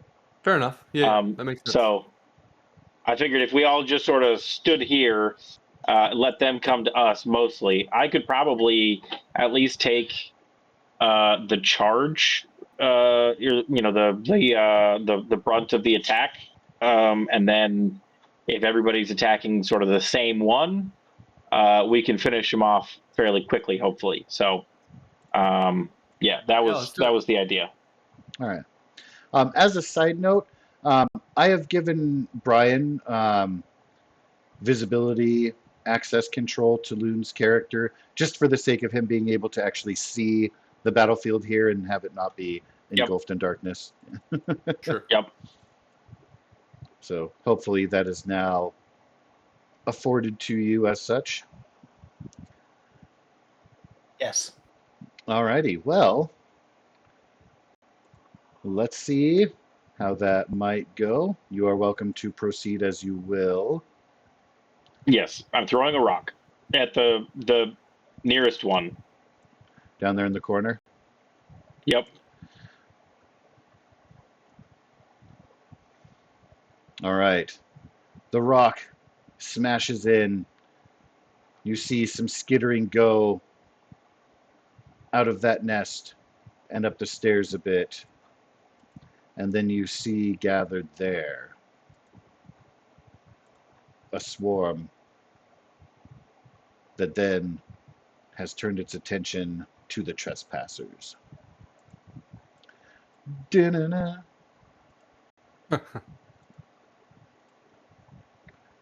Oh, why is Captain Selinar in the turn order? Kooky. Anyway, gonna make sure. Oh, Kavesh already put himself in there. We're gonna get Spearman Varda. We're gonna get Loon in there, and Aran. Now, Aran is hanging back a little bit, so he's gonna be part of the slow part of the turn order. Just to reiterate the way that initiative order works, Each round, characters can choose to take a fast turn or a slow turn. A fast turn allows for 2 actions, essentially, of which movement is included in that. Rather than move being separate, it is an action to take one of the many options. Some actions take both, and later on, you will see if you get into being a spellcaster, some things can take 3, so you have to go on the slow round in order to get that extra third action turn. The PC turns always come before NPC in both of those. All characters also have a reaction each turn, which can include aiding, dodging, avoiding danger, reactive strikes, which is essentially an attack of opportunity if you haven't used your reaction. So you'll be familiar with some of that. Regular actions to be taken include brace, disengage, gaining advantage, interaction or using a skill, movement, striking. Actions that take 2 include grapple, ready, recover, and shove. Free actions include banter, which is talking if you're not making a test, and dropping. If you have something in your hands, you can drop stuff for free. That is the very quick and basic breakdown. Brian, please remind me to send you the books if you do have further interest in the things and stuff. Might as well just send them to me because this looks interesting. All right, fair enough. So then I would like to know, between Loon and Kavesh, are you guys taking the fast or the slow in the turn order? I'm going to be taking a fast action. All right. I think as of now, Kavesh is going to stay slow. All right. Actually, a quick question. If I were to take slow my 3 actions, I use 1 to move. With the 2 actions, I can't knife strike twice, right? Does it need to be 2 different actions? Or you could I can knife strike spend, twice? so strikes are typically 1 attack. You can spend 2 focus to strike with a second weapon. Okay. And then on a miss, you can also spend 1 focus to graze. To graze, right. But yeah, I was just making sure if I had 2 actions to spend, I couldn't just use the same action twice in a row. As far as I know, I don't believe that is how it works. I will That's what I want thought to too. I was just look confirming. deeper just in case. Yeah, I think semantics that's may the case. imply. I'm almost positive that you only get the 1. Yeah, no, I think you're right. I was just double checking. So we'll stick with that. Yeah, for now. I will look into that and see there might be a way around that. Because again, I'm not familiar with every class ability because there are so many, like the different paths and Oh yeah, such. that's a ton. So there are likely abilities therein that allow for a second strike per turn. So that might be a thing. And I don't want to step on the toes of that and I apologize for my lack of full knowledge and Oh no, it's familiarity. cool. Everything is still I'm new. GMing and I'm asking you I'm GMing Right. another campaign and I'm asking you these questions. So it's chill. No, cool. Yeah, I'll take a slow turn. All right. Spearman Varda is going to step up with Loon into the fast. So that will leave Kavesh and Iran in the slow part of the turn order. So essentially, it'll go Loon, then Varda, then the Swarm, then Kavesh and Iran, respectively. You can see up on the stairs where the Swarm has gathered. And so that will mean, Loon, you get to choose what to do first. Okay. Oh, and as a side note, it does say that you can use move specifically multiple times a turn, at least on my quick reference sheet here. So that might imply further into answering that strike question. Because it very specifically goes out of its way to let you know that move can be used multiple times per turn. And it's the only thing in the list that does that. Okay, that makes sense. Yeah. All right. So without further ado, Mr. Lou. So I think the first thing I want to do is I think I might want to brace, perhaps. I kind of want to try out this decisive command option here. Decisive command, spend 1 focus to give an ally within 20 feet a d4 command die that ally can add to 1 die roll on their next test. Ooh, okay. So I kind of want to do that to, or give that to Kavesh. Spend 1 focus, of which I have 4. Let me see if I can click this. Alrighty. There. Yeah, click that. It says I've got 3 now. Oh, it even updated On the token, Roll20. yeah. Okay, sweet. Because I clicked that in the Cosmere website. So Nice. or the Nexus website. Anyhow, okay, so that was interesting. And then the next thing I want to do is perhaps brace. You hide behind cover within 5 feet of you to defend yourself against oncoming attacks. Yes. Everybody's sort of behind me, so I assume I'm going to be the first one. And I would like to possibly defend myself if possible. It looks like there's a half-broken column. Indeed, yeah. If you don't have a shield, because a shield can also help with brace, and essentially the result thereof is that all attacks against you will have disadvantage. So you'd be positioning yourself next to that column there and using that to make it harder for them to hit you. Yes, this is yeah, that's what I'd like to do, and hopefully they again come to us, and then we can pummel them when they get here. Hopefully they will attack me because I am closest. That's the plan anyhow. So, right. and then that's my 2 actions, I believe. So Kabesh has that D4, 1d4 on his turn, and that's the end of my turn. All right. Spearman Varda is going to step up next to you, and he is going to follow suit. He does not have the awesome command thing that he can do. He does, however, have a shield, so he can gain the benefits of brace. He actually has a feature that allows him to gain the benefits of brace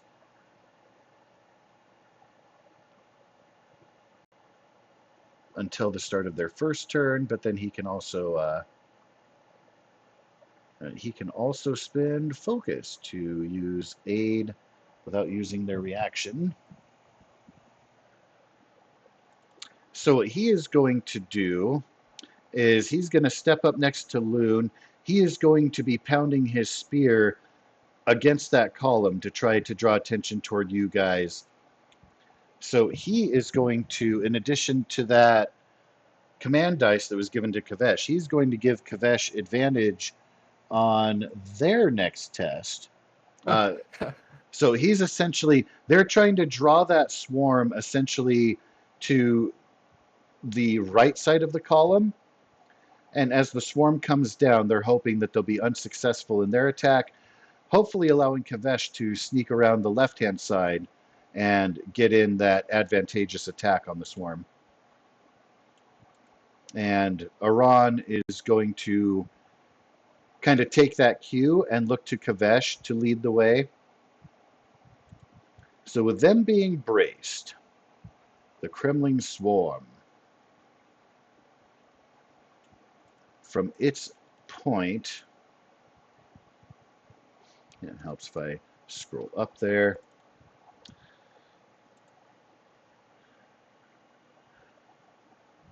A very ear-piercing sound with screeching and clicking is going to echo off of these walls as they move forward. And they're coming down to the bottom of the stairs as this screech emits. They are going to be within range to be able to hit Spearman Varda and Loon with this screech. It looks like Kavesh and Aran might be just out of range to be susceptible to it. Wait. So with that screech, as they're coming down the stairs, going to require a discipline test. You'll see there, DC 14. Failure is not an end all because you can spend focus to avoid the disorientation, but let's I think I see. will spend my focus.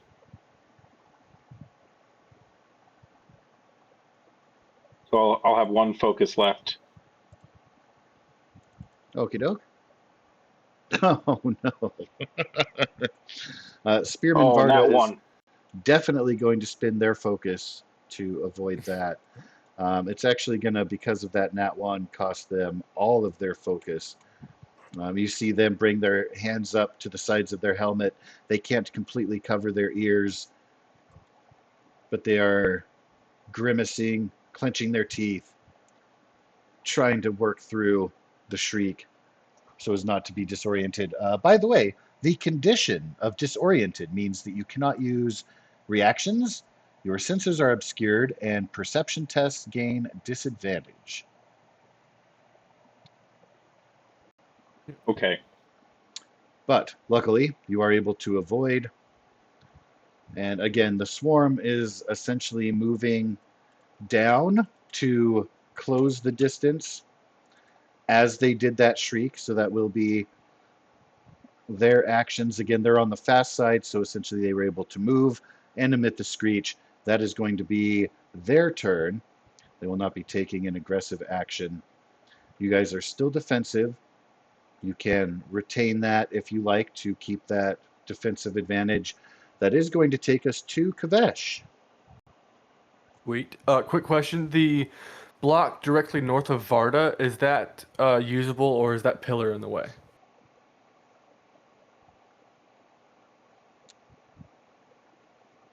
Directly north of Varda, I would say the pillar is partially in the way there, yes. Okay, So you would cool. want to go to the one, yeah, just above that, kind of coming around.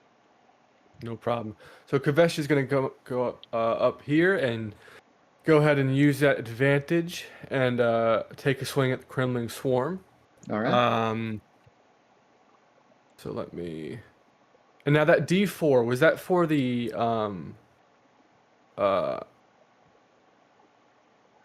can that only apply to the attack roll, or can it also apply to the damage dice? I It believe it only goes specifically for says tests. on your test. Yeah. Yeah, on your test. So it's Gotcha. the Okay. attack roll. Yep. Gotcha. Cool.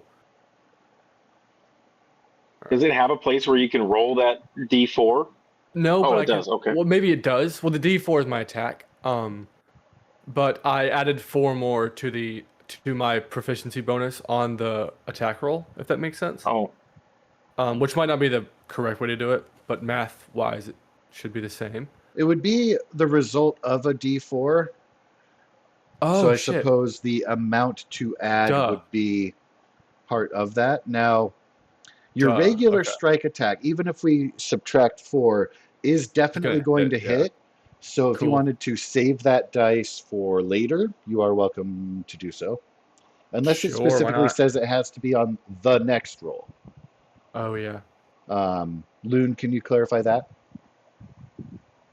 on 'Cause, like, their next test is what it says. Okay. Yeah. Okay, Cool. So I gotcha. use it up and it's all good. All right, excellent. All And right, I well, hit for 7. that is definitely going to hit. Is that a critical? No. No, I didn't. No, because you rolled an 18. Yeah. Yeah. And for my last action, I'm gonna use disengage, and the rest of my movement just to create some space.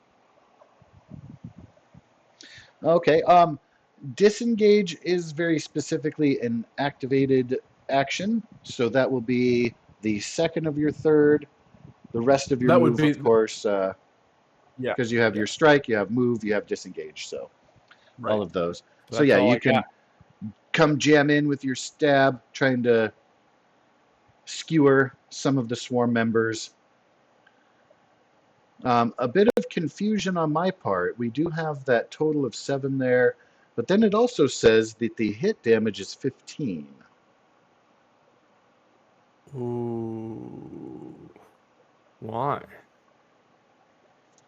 Do you have a critical threat range with the knife that stretches that from being just a natural 20 to include an 18? Is there something in your character Not that I'm sheet aware of. or in the roll that did that? Not that I'm aware of. That is weird. A little. You may not. You might not be aware of the feature that's causing that. Indeed. I'm looking. I mean, I have a knife expertise, but I mean, nothing should do that. I don't think. Yeah. Let me roll another knife attack just to see if the math is funky again. Yeah, go for it. I'm gonna do it with advantage just to 'Cause, see yeah, if it that shows does your anything. Oh keen shit! has 1d4 Oh, plus 4. you know what it might be? What's It that? might be the skill test or whatever, right? The comparison of what you're hitting. Oh, maybe not, because because that does say damage. I thought like maybe it was like, oh, you have to pass or it rolled a cognitive 13, a physical, but no, never mind. That's not Right, that. yeah. That's not it. That's weird. That one looks more natural. What Yeah, I and it think mapped happened, out. and this is purely speculative, but I think it counted your attack as being a critical, so it went ahead and doubled it for you. Yeah. I wonder. Okay, I'm gonna do. Yeah, Added I don't know. some. See, that's But it weird could have, because it specifically has a spot for critical hits. right. Right. And it is adding in that supposed proficiency. I think maybe altering that also may have had something to do with it. Okay. Yep. Again, I'm Lesson speculating because learned. it's all pretty new. Let's go ahead and take that 8 damage as being accurate. Well, your previous result was 7. I'll allow for the Yeah, I 8 think it's 7. for the sake of Okay. shenanigans. Huh. So you're able to, with your knife and sneaking up on the swarm, taking advantage to able to get the right angle to skewer a few of these kremlins on your blade, knocking down the swarm as a whole.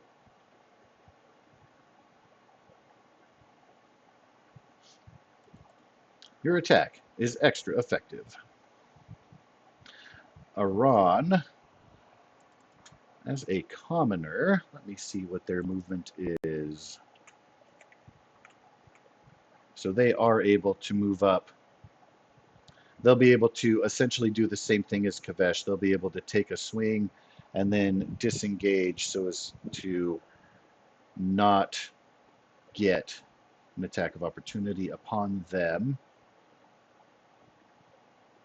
I'm going to roll their attack here, but I might do their damage a little bit different because you actually gave them a full-on dagger as opposed to their improvised weapon that they have available on their sheet.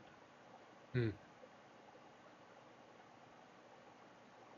And that is going to be successful against their physical defense. Are you striking somebody with somebody else?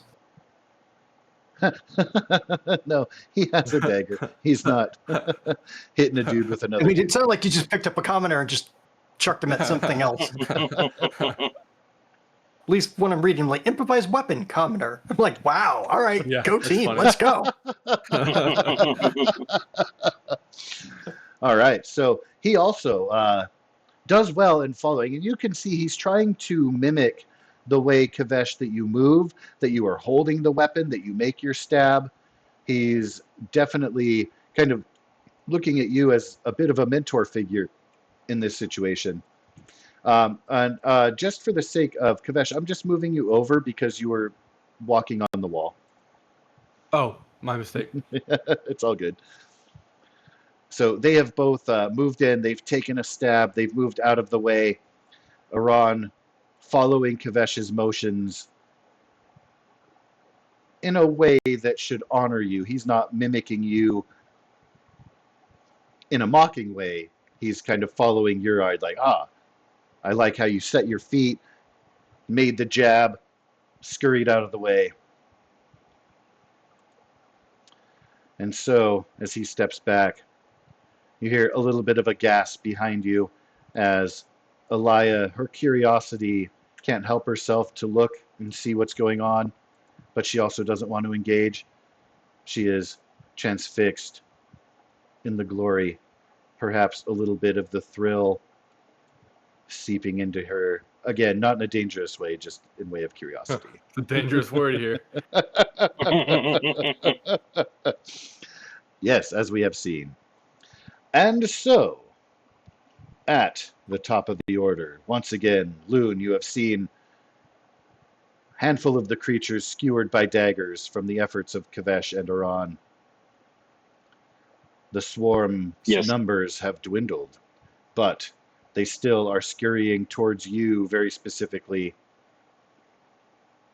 as you have made yourself prime target. I'm gonna smash him. Smash. Let's see if this works. That. Yep. Roll. That show up over there? It No, okay. might take some Not everything. time. Yeah. Okay. Yeah. Probably not everything from the Nexus, the demiplane, will show up on.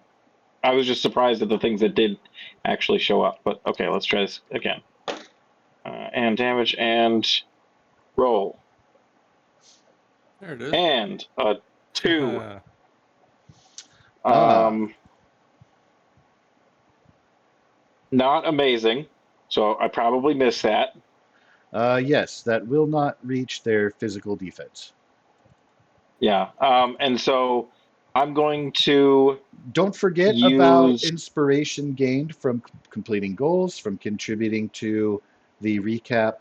Again, you're not obligated to use those, but you have those available to reroll if you desire. Always in your back I'm pocket. I'm going to use combat coordination. After you use the strike action, I get to use a defensive action as I believe that symbol is a free action. If it's that like swirly arrow thing, it looks like reverse. That is yes, reaction. No, it's like a hollow arrow. Oh, the hollow there's arrow like the is a solid free arrow. action. Hollow arrow is free. Okay. So yeah, after you use a strike action, use a decisive command as a free action. So once again, I'm going to be able to use decisive command. But I won't have to spend I think I'll still have to spend a focus, but I won't have to spend an action on it. Correct. Okay. So I'll use my last focus here.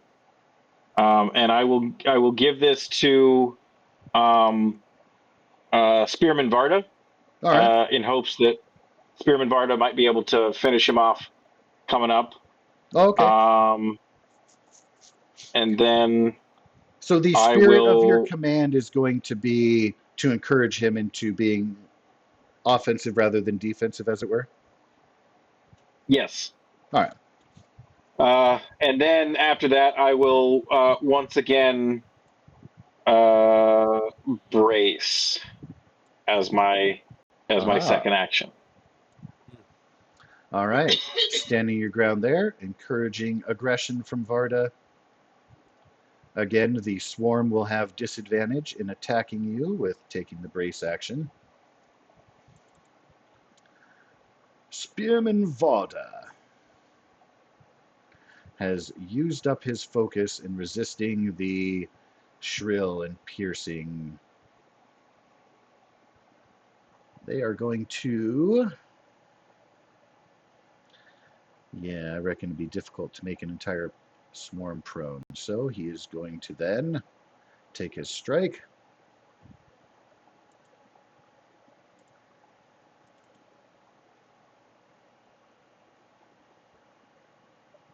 Did you add the D4? I did not. He is going to need all 4 of it to be able to successfully make his hit. Oof. That's not 4. That is not. He did not follow your instructions as well as you had hoped. So he's jamming his spear at the swarm, cannot find a way to skewer any specific Kremlings amongst the group.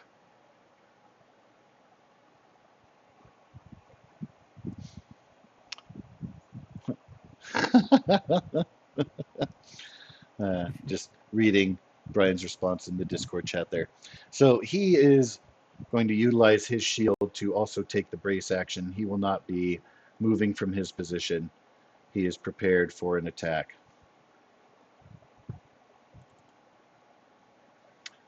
The swarm is going to be focused on Loon, having drawn their attention initially. Oh, no. Full disclosure, they got a natural 20 on their attack. However, because of your bracing, Disadvantage. they have disadvantage. Nice. So what normally would have been very troubling, it looks like will be perhaps less so. Oh, I was attacking. They actually are at less than half health. That has to do with their damage, though, not their attack roll. So ignore the part where it says above half health. Now, your physical defense, Loon, is that 18 or less? Is 14. All right. 14. So a couple of the creatures will be able to scurry up upon thee to deliver their bites.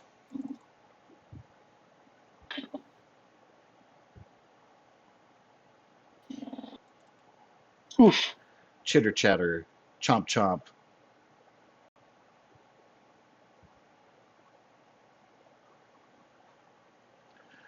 They are rolling remarkably well. They are quite motivated in that trespassers have come into their space, antagonized the nest.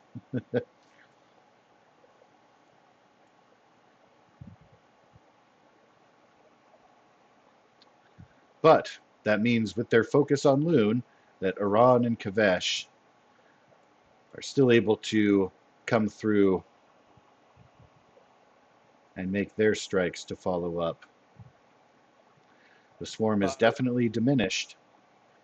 They are considerably less in numbers. Go ahead, sir. I think that Kavesh is, with your permission, is going to try and use the gain advantage action. I think what he's doing is he's kind of standing back as they're attacking Loon and kind of watching their movements as a whole and kind of how do they flow and when they choose to attack. And we'll maybe try and make a deduction roll to see if I can get advantage to use that gain advantage action. Alrighty. It's going to be difficult because of the way that they are constantly moving and swarming together, but I like what you're putting down there. I am about to provide you with your target number. Sweet. It's pretty high. Alrighty. Ooh. Nice. That is an excellent result. So the way that the gain advantage works, essentially, just to word it all official like, you are testing a skill against your target's corresponding defense. I altered that a little bit because you're kind of making a discernment against their agility. So bear with that. Okay. On a success, you gain an advantage on your next test against them that uses a different skill. Right. And that skill, of course, based on your attack and everything, but you have succeeded. You have gained advantage. Sweet. So he'll step forward and take a swing. Nicely done. On that one. Or what is it that it says in that meme with the chess guy? Brilliant move.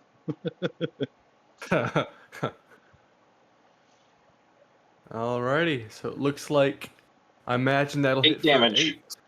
Not only a hit, but there is So essentially, you're taking your knife in, you're skewering with kind of some very quick jabs into the swarm and gauging their movements, trying to discern what direction they'll head in next. If there's a gap, will another Kremling come in and fill that, and able to anticipate their movements as they're coming in. Very efficient stabbing there.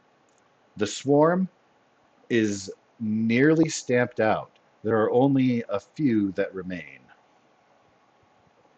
Tweet. Iran is going to be encouraged by your movements. He is not going to do the same thing as you this time. He's going to kind of push past you a bit and just very, very enthusiastically come in, attempting to strike with the few that remain. But because there are fewer, they are harder to hit individually. And he is unfortunately not going to be able to catch any of them. But you can mark the eagerness. He is not afraid to charge in there. And now that there are so few of them left, it's just a few little bugs to squish. Alas, his enthusiasm does not match his accuracy. And we are going to be brought to the top of the order with Loon. Excellent. Then once again, I'm going to try and smash them with my hammer. Squish away. Nat Very 20. nice. Very All right. nice. I would like for you, Loon, please describe how you go about final cleansing. So after my first embarrassing attempt to squish these bugs, I try and encourage my team, and only seeing a few more bugs, I am going to laugh and smash, and after they're all smashed and good and squishy, just sort of enjoy the fact that everybody came out of it alive and for the most part unharmed.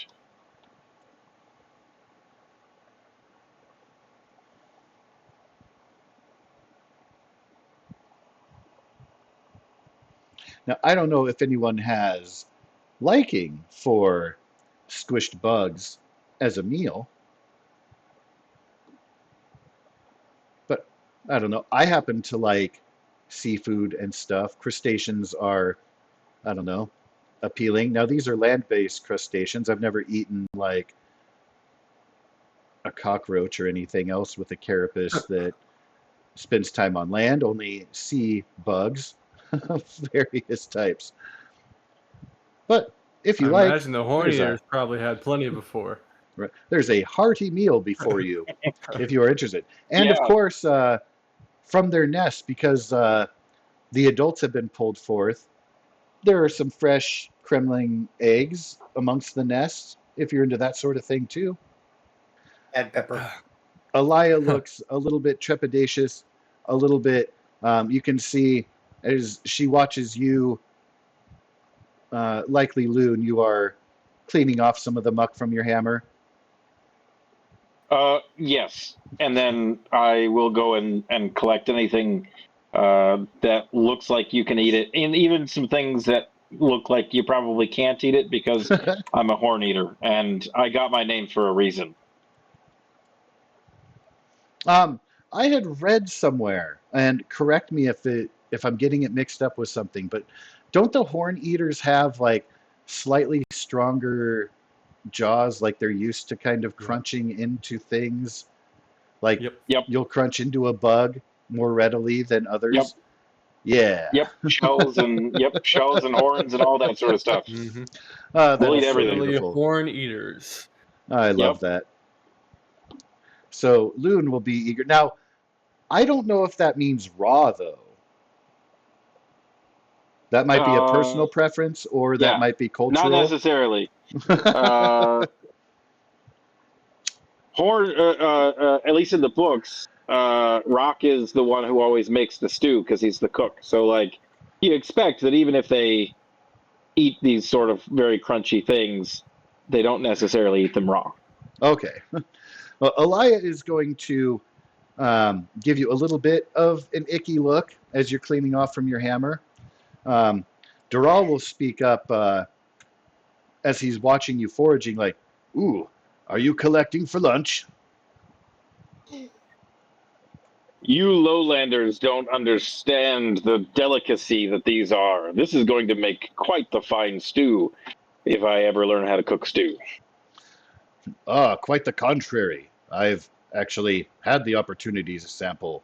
I am quite fond of having a good Kremling meal. And he starts rummaging through. Have we got anything extra to spice it up? Give it a little bit of a different flavor, though. They are a bit bland just by themselves. We'll definitely have to find something. I don't have anything on my person. I think Kavesh will also maybe use his knife to scrape up some of the Kremling eggs. As a seafaring gentleman, he's pretty comfortable eating caviar-esque things. Okay. Yeah, these those eggs, the way that their nests are collected, remind you of barnacles. Gross. Cool. Or even like mussels, Yeah, yeah. not necessarily clams, but yeah, something that kind of gathers as such.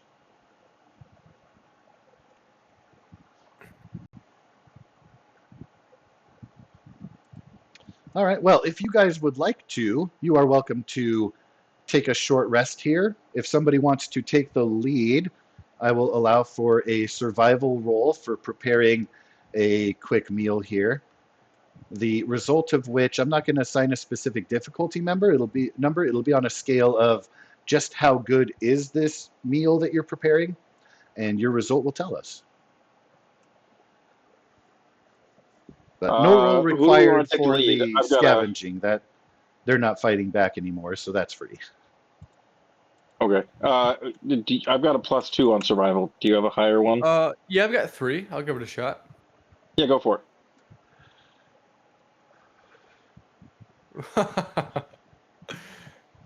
Perhaps That's my Loon might want amazing. to today. provide some aid to give advantage to your attempts.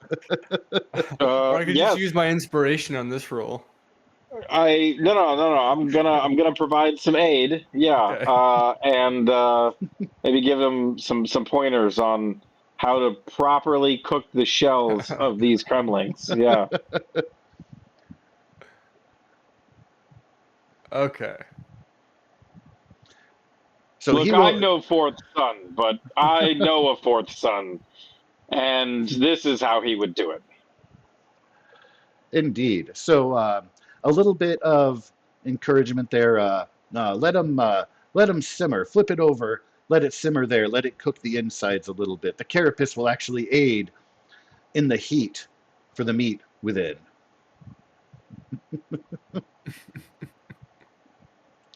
And he lets you know, while the carapace itself isn't going to catch fire, melt, burn in any way, it does turn a slightly darker shade. You see a little bit of an orange twinge between the yellow and the red. That he'll be able to indicate, that looks a bit done.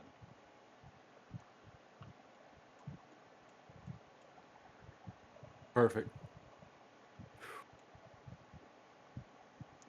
All right, well, through the course of that, you are able to enjoy the benefits there of the short rest.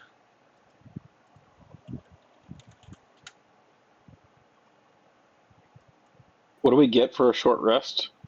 What is what I believe resets? it's your recovery die, which should be under your physical section of your sheet. And I think whatever you roll, you can divvy between your health and your focus. Oh, you guys can't see me nodding. I'm sorry. Recovery die D6. Can I just click that? Oh, I can't. Oh no. It popped up over here. What did I do? I see a recovery die roll for 1 and a survival roll for 10. I don't know how I did the survival. But okay, so 1. So I get to heal 1. That is unfortunately, I think, is the case. No problem. Yeah. Any focus or no? You said you split it between focus and health. Yeah. Yeah, I Okay. believe so.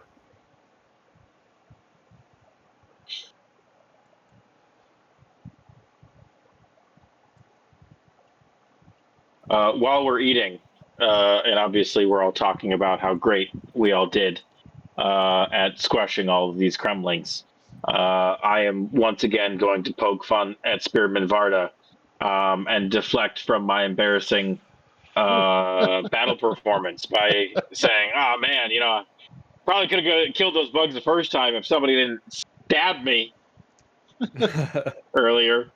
Wonder who could have done that." Varda, now a little bit more used to your jabs. Certainly the bites that you just endured from the swarm are worse than a mere simple soft jab from the point of a spear. I mean, it's a flesh wound either way.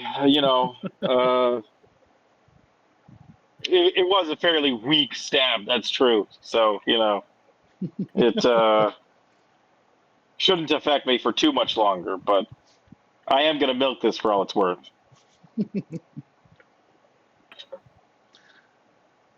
Alaya gives a little bit of a heavy sigh and shakes her head, rolls her eyes. Surrounded by these brutish men.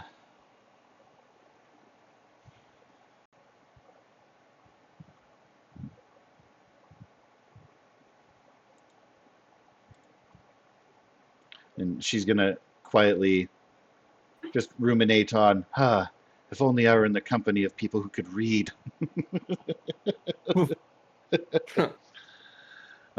She, of course, will Kvetch be... isn't a Voron man. Right. She is unaware of the fact that the two of you actually might be able to read.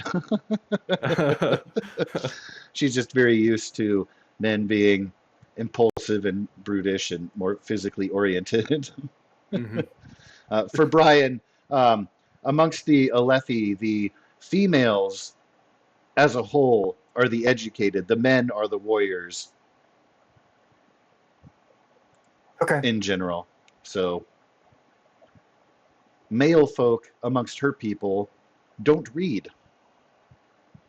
They do have a sort of pictogram kind of a language, or I always thought of it as like a Japanese or a Chinese sort of a picture language, symbolic language that they do quote unquote read, but they talk about it as if it's like you're not really reading, you're just looking at it. Like it looks like the thing that it is. So obviously, Yeah. I always pictured what it it more means. like trying to use rudimentary like stick figures or hieroglyphs almost. Yeah. Yeah. It's an ideogram based language. Yeah, it's a non-phonic language. I don't even know if I would, and please correct me if I'm wrong because you guys are more familiar. I am reluctant to even call it a language.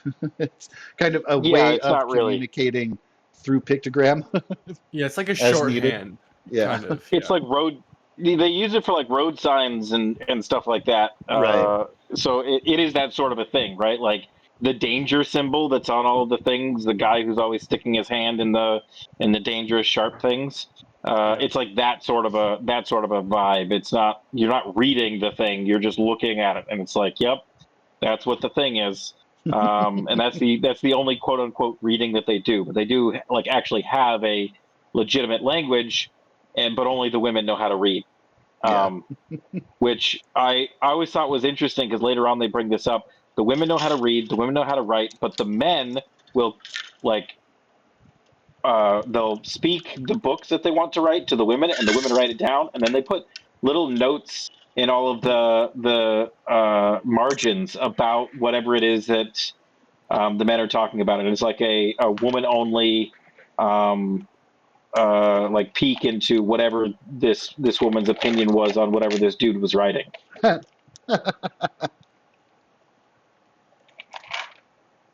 And he had no idea that I'm sleeping with his brother. Oh, gosh. Exactly. Yeah, stuff like that. I thought it was more of a commentary, like, The storyteller picks his nose and Sure. wipes it on his sleeve, as one would expect from such a brute, as opposed to, wow, that's Yeah. heavy, the cheating part.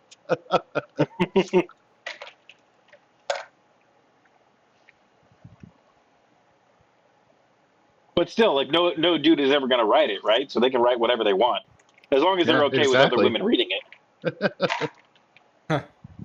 Yeah, that's how you know that Bob's the guy they don't want to let go on adventures, because Bob's hot and we need to keep him here at home. So when our husbands go away on adventures, good for them. Good. Have a nice time, honey. Bob's around.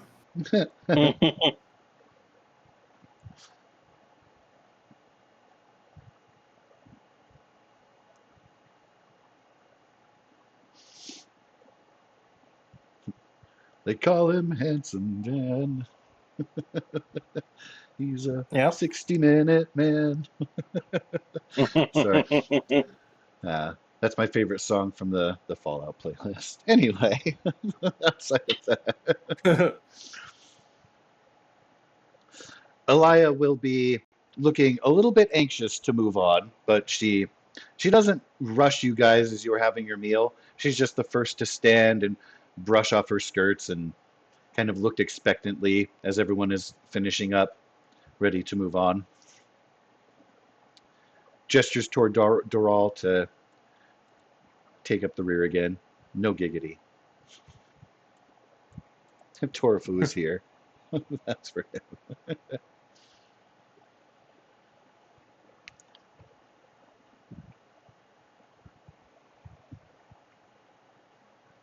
But yes, she is most definitely ready to proceed whence thou art.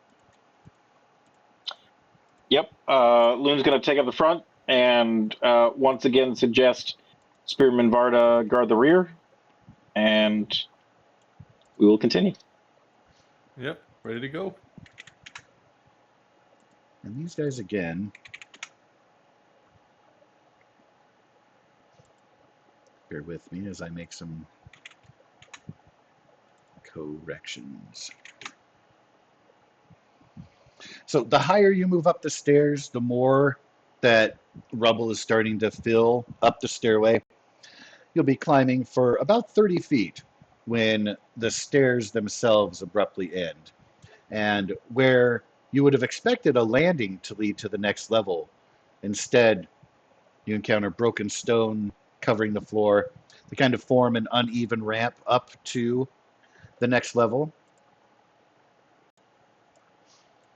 And as you will see, moving forward, the upper level of the shrine here, and you can kind of see this from the outside, but you're reaching that point where it's lying completely on its side, where once the floor had been, what was once the floor is now making up the western wall, the former ceiling rising up to the east. There are columns broken from the pedestals that have collapsed onto the floor. And Wait. upon moving into the room, Elia is going to actually push forward. And with a gasp, you see there is the statue of a shard bearer. Once it would have stood above you, about 15 feet tall, above the pedestal. Now it looks like a fallen warrior. She immediately rushes over and she's looking at the glyphs on the pedestal that are carved into at the feet there. I think Kavesh Loon is is going to kind of shadow her as she makes whatever discoveries she wants.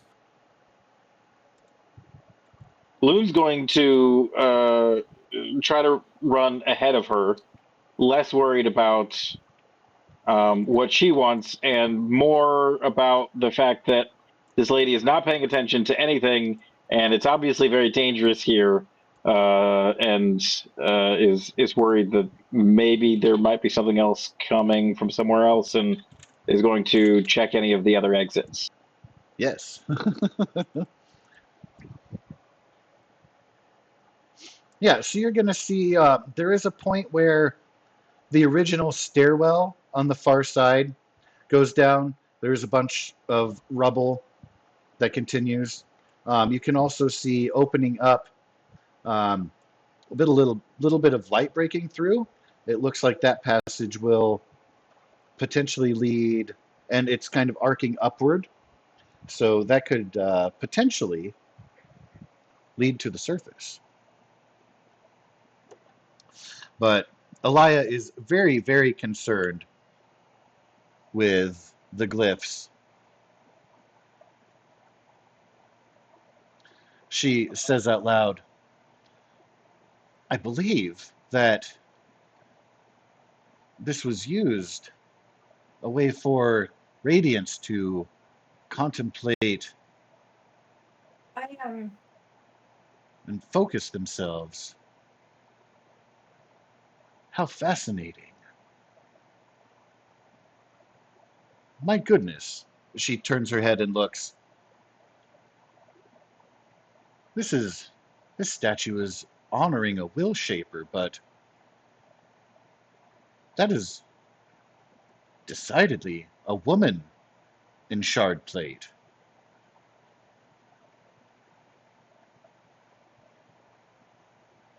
The horror, Kavesh will say, a little sarcastically, as a non-Voran man.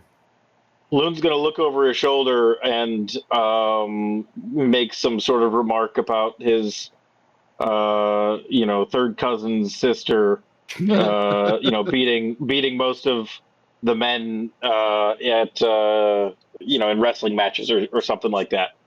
Like, I don't see this isn't an issue for us.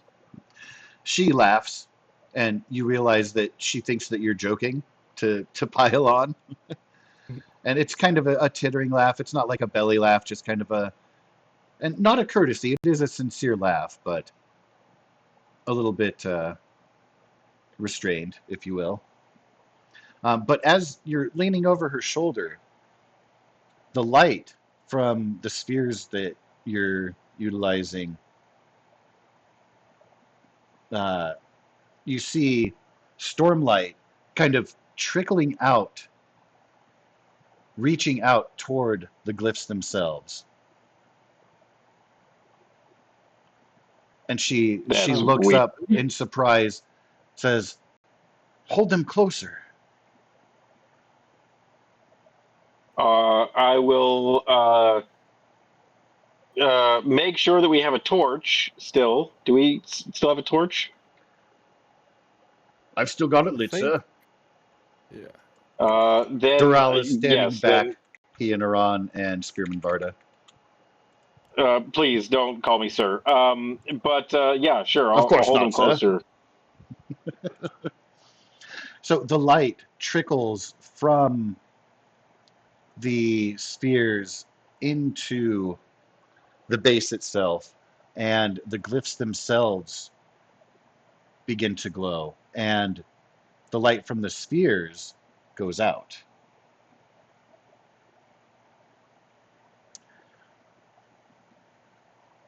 I would like, please, for those of you who would like to engage in investigating it further, Alaya is going to encourage you, wow, check around the base of this.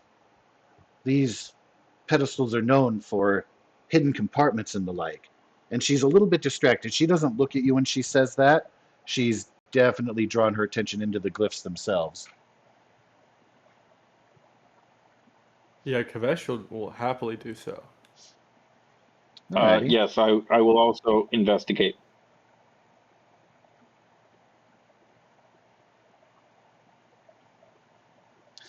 All right. So, well, I would like for you to do. There are potential approaches here. You guys are welcome to use at your leisure the following skills to see what you might be able to discern: perception, lore, deduction, and thievery. Ooh. Kavesh will try deduction. I'm not very good at any of these things, Oh, so shit. I'm even worse. I'm actually really good at deduction. I'm, Yeah, +4. Yeah, it's really good. But not this time. yeah. But your result there results in an opportunity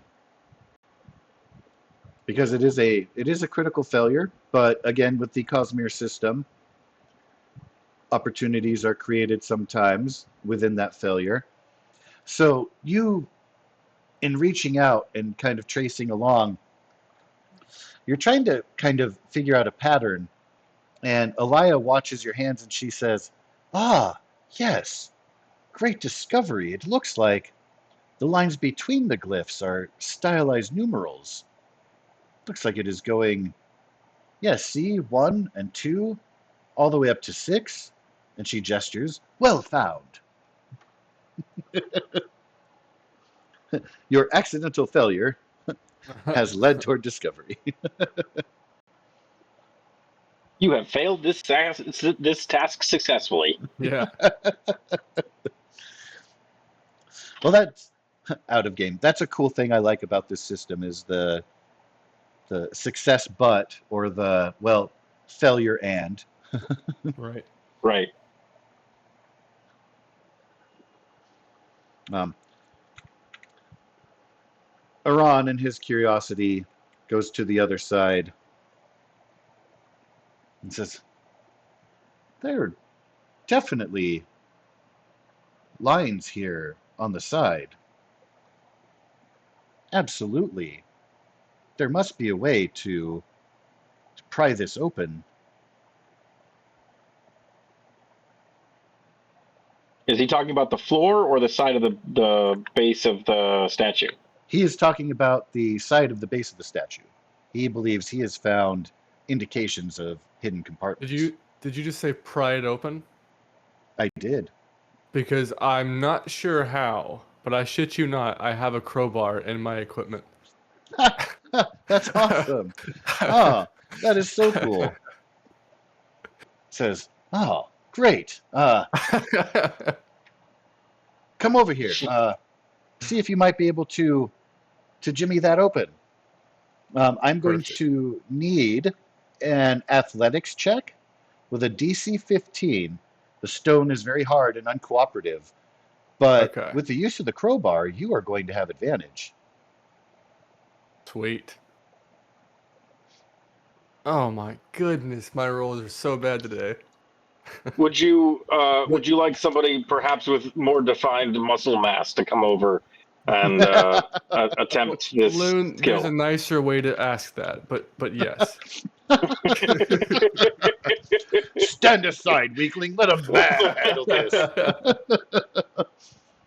You said athletics Yes. This is no with task advantage? for a mere boy. Yes, with advantage. If you're taking the crowbar. Well, nope. I don't think it can get open. I don't think it. Nope. It's not close. Spearman Varda, would you like to attempt this? I suppose I might be able to give it a Oh try. my god.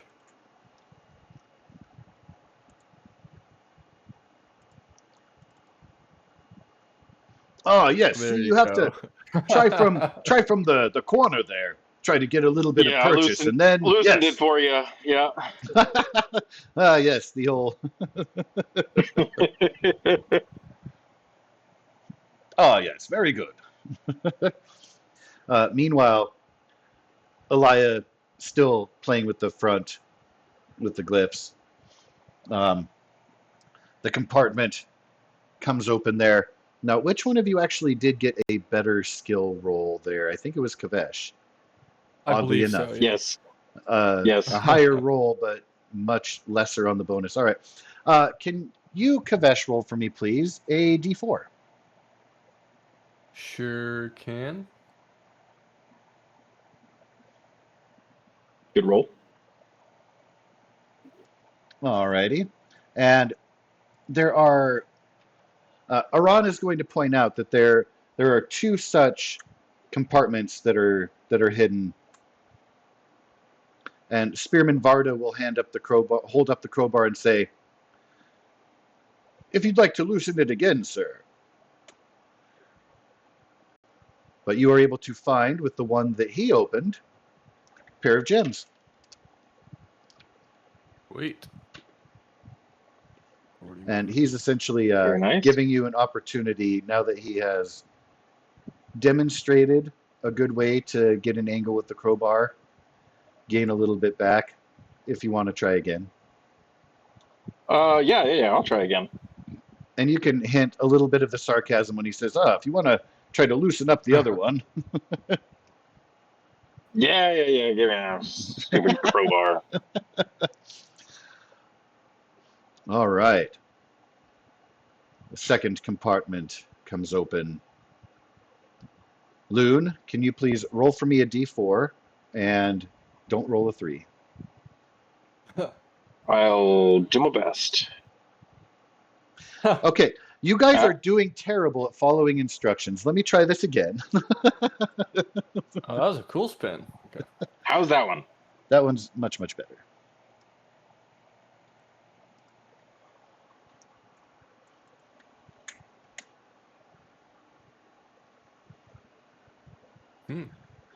Now, because of your background in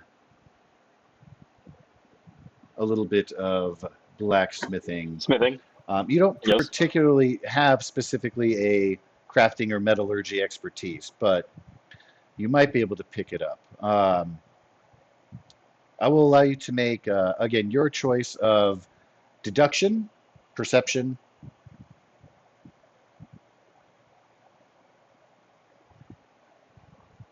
Okay. I know nothing. So while you can't discern what kind of material it is very curious because of how light it is, and you recognize the rarity of it. This arrow tip, while you can't put your finger on it, must be incredibly valuable. It still retains the sharp point. The edge has not gotten soft. Like, you could use it to shave if you wanted. It is a pretty incredible crafting. But again, you are a little bit in the dark as to what it is, where it comes from, how to recreate it. Absolutely fascinating. But again, from your blacksmith's perspective, like, wow, we can figure out what that is. That's moderately neato. We should do that for everything.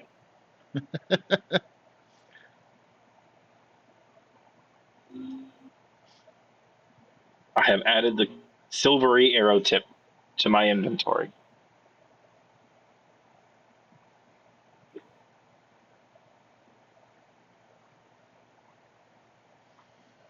All right. With your acquisitions there, you notice that while Elia is messing with the glyphs, you hear her kind of muttering to herself, this must be kind of meditation aid. If you trace while reciting a mantra, you can see a bit of a yellowish glow, kind of a ribbon of light that is kind of flowing a little bit above her head. It's kind of whooshing above her head, toward the statue, back toward her, kind of hovering, almost like an animated halo,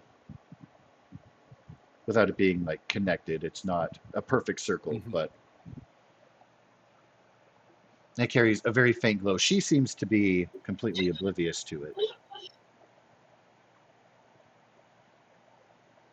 Is it a spren that I would recognize? Yes, and then no.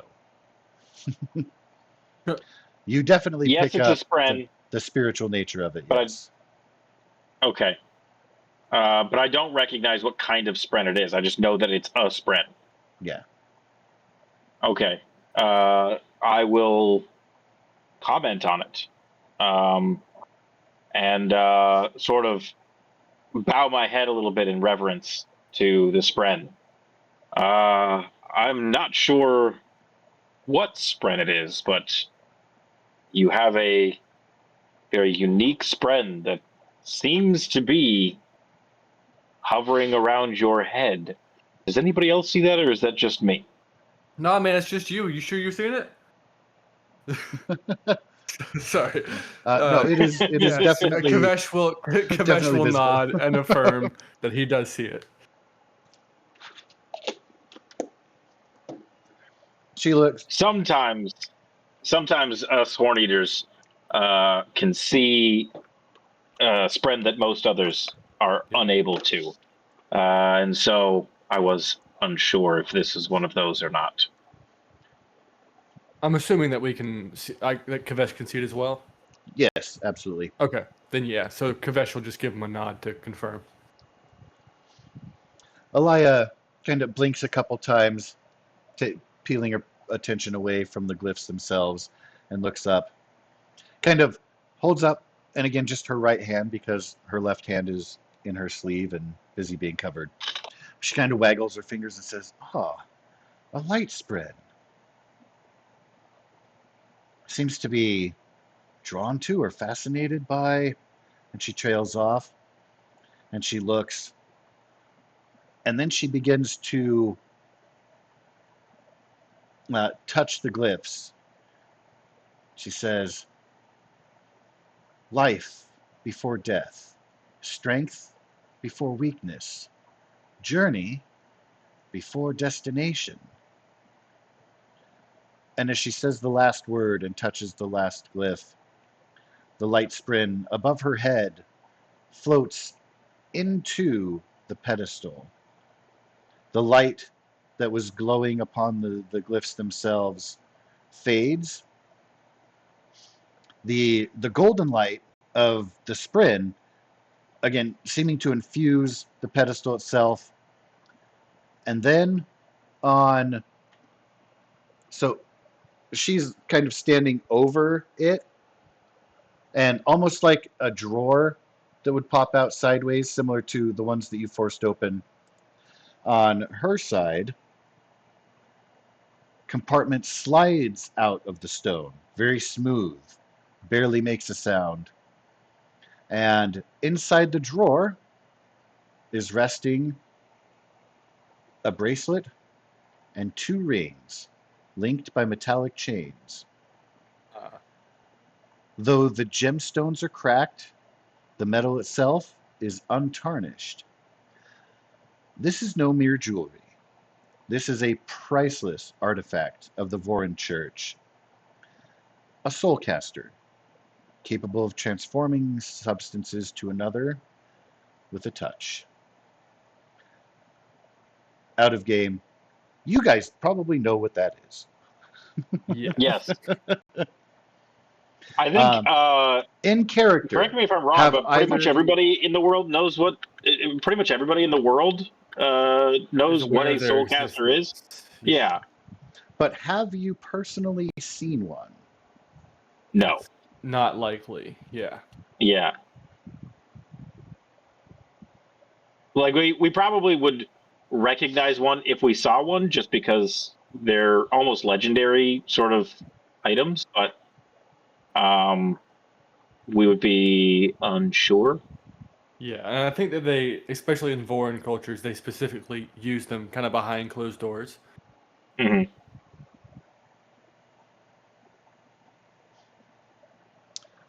Elia lets out a gasp, and she looks at everyone present, even casting a look behind her at Dural, who's leaning forward a little bit with the torch, but trying not to be in everybody's way. She says, "Do you know what this is?" And she very carefully reaches into the drawer and lifts it out and holds it up into the light.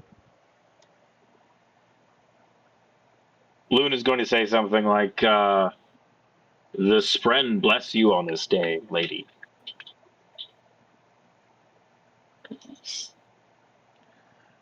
I believe it blesses us all.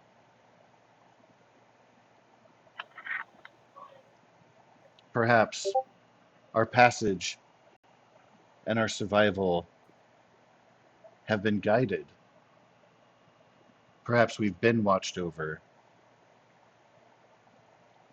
But her thoughts are kind of softly delivered. She's looking at the soulcaster in awe, slowly turning it in her hands, being very gentle, as if turning it the wrong way might completely shatter it. Which is, of course, not the case, but she's just in awe and being very careful.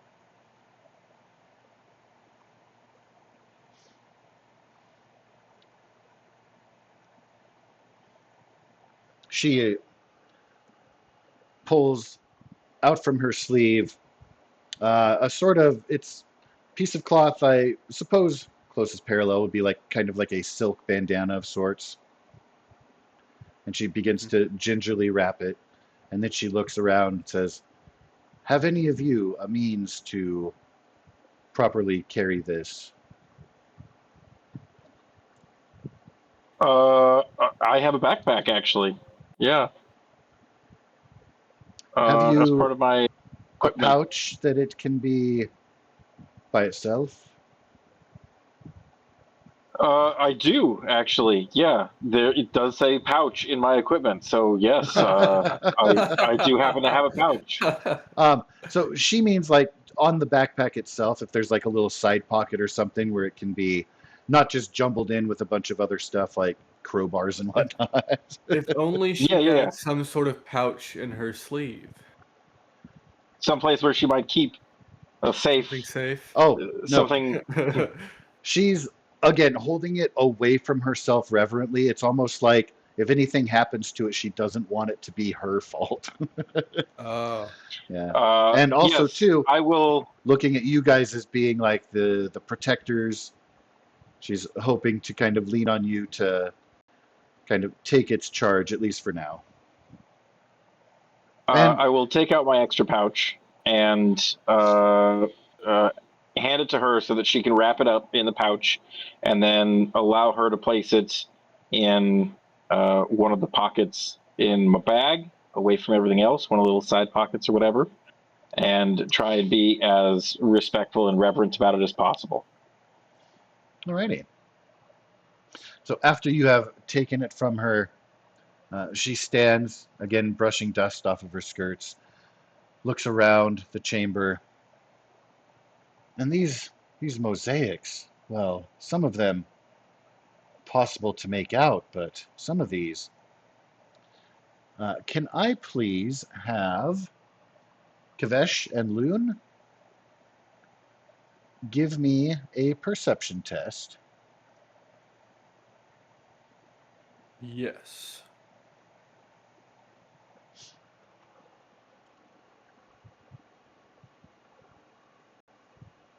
There we go. Aha. So, drawn into the mystery and the awe, you can follow her eyes, seeing some of those mosaics. The ones that are brighter, where some of the color has remained, you can tell depict shard bearers in fanciful scenes.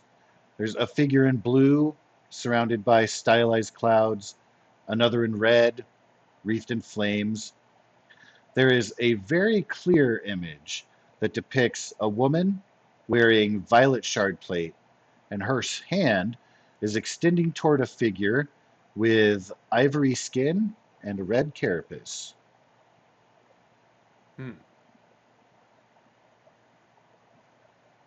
Extending like, is this like Sistine Chapel, like That Scott is and Adam sort of extending hand, or is this like no, I banish thee sort of an extending hand? that is a very great question, and it is actually unclear as to whether or not those postures are threatening or welcoming.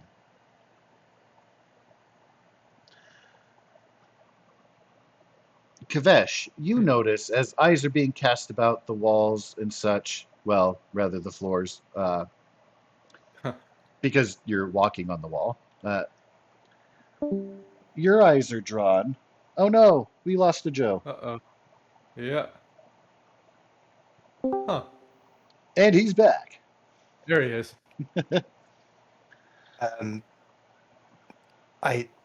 Weird. Welcome He back. doesn't have any words yet, I don't think. Can you hear us, Joe? Are you with us? Have you lost connection?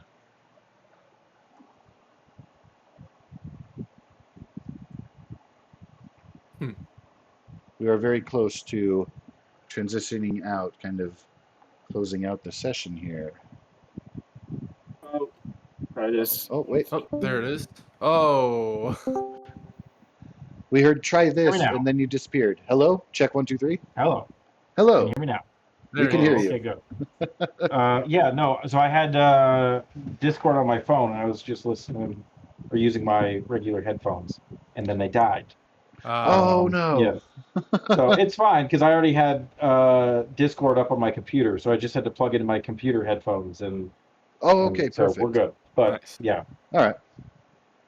Very good. Well, Kavesh, as everybody's kind of looking at the floor, discerning things, Kavesh realizes that the dust on the floor, well, the walls, has been scuffed near the exit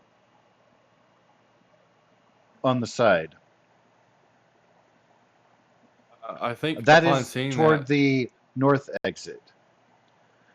oh, You oh, also the see, northwest, that one. yes, Okay.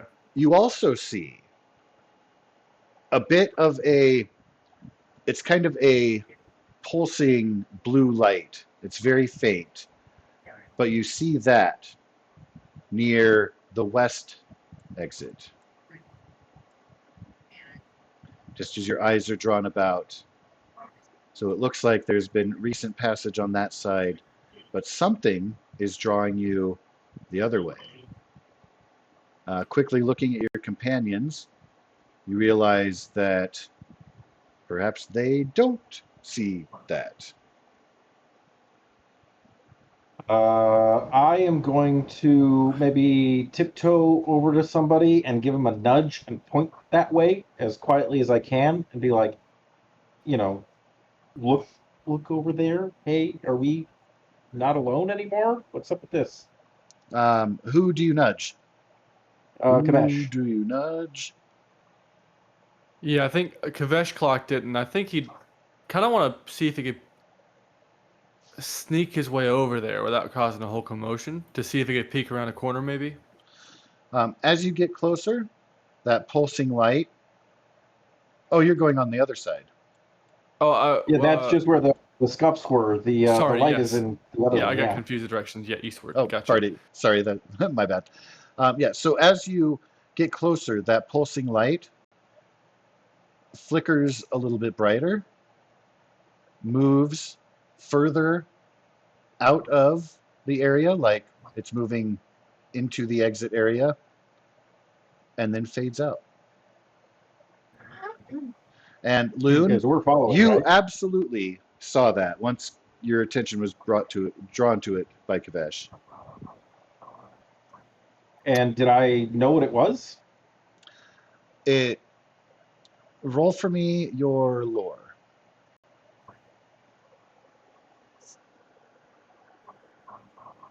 No, I did not. Could Kavesh also roll for it? You may. Lore. Huh. So both of you will be fairly convinced that the behavior of it seems to be a spren of a different nature than that of which had entered the statue, but Right. definitely some sort of spren at any rate, seemingly guiding you toward that exit. Kavesh's I instinct is to follow. Yeah, I also want to follow, but I don't want to abandon the rest of the party. Maybe I can like do a low whistle and fingers to lips, nice and quiet, wave, everybody follow us, and then we walk out. I'm gonna follow behind Gamesh. Elia is hesitant to leave. She says, yes, well, we've definitely found some curious items. I do believe I will want to bring a couple of other scholars here. Perhaps I will simply send them without myself. I may accompany them, but yes, we must follow up on these ruins. But I don't know how much more can be gleaned from simply walking upon these artifacts and murals today. Let us continue forth. We have been moving ever upwards, perhaps. That way will lead us out to the surface.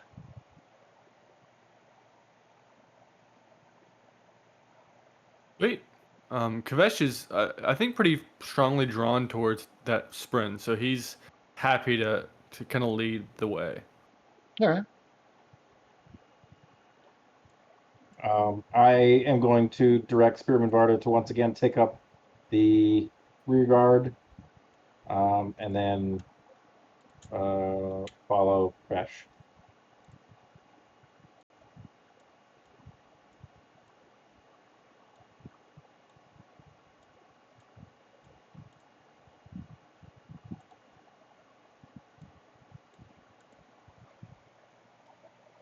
You will be engulfed in light. It'll take a moment to adjust, as it is quite harsh and glaring, the sun overhead having creeped up over these morning hours during your travels.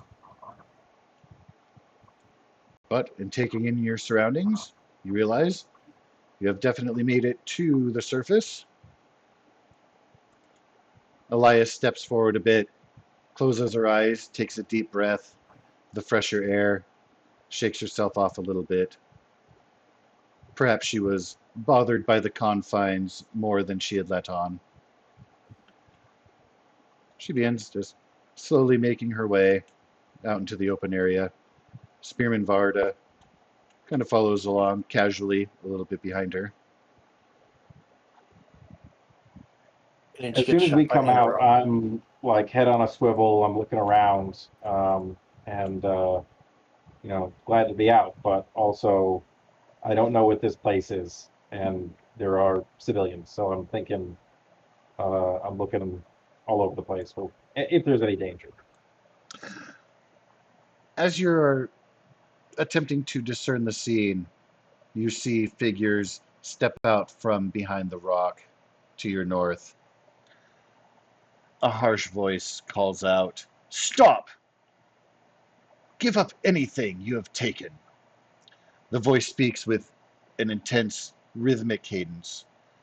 It is joined by the humming of other voices. There are, and you turn to look, recognize them immediately as Parshindi, the armored warriors of the Shattered Plains, and of course, in most cases, known to kill humans on sight. Neat. And that is where we are going to close our session for the evening.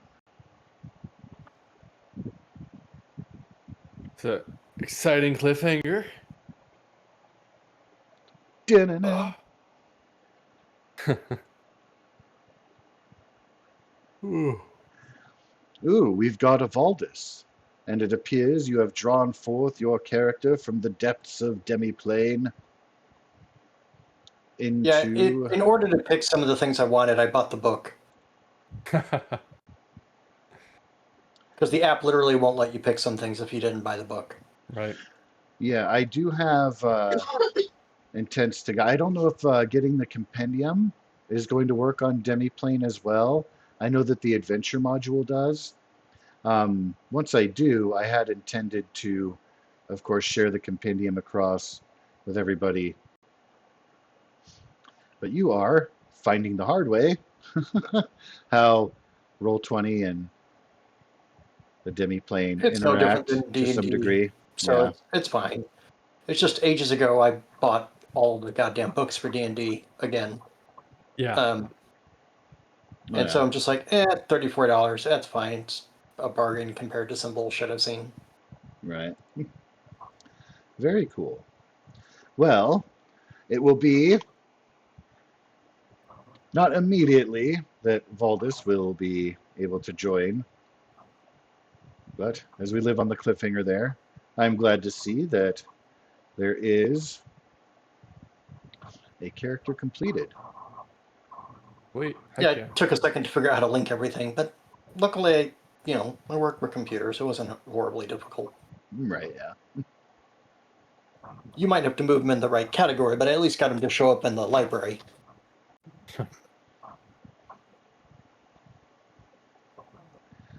Muy excelente.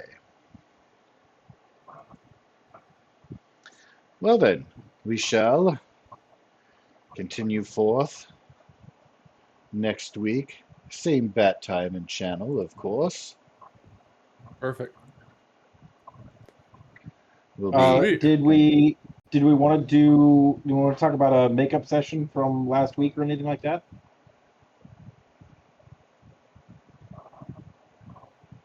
I don't know that I'll be able to swing any other times. Okay.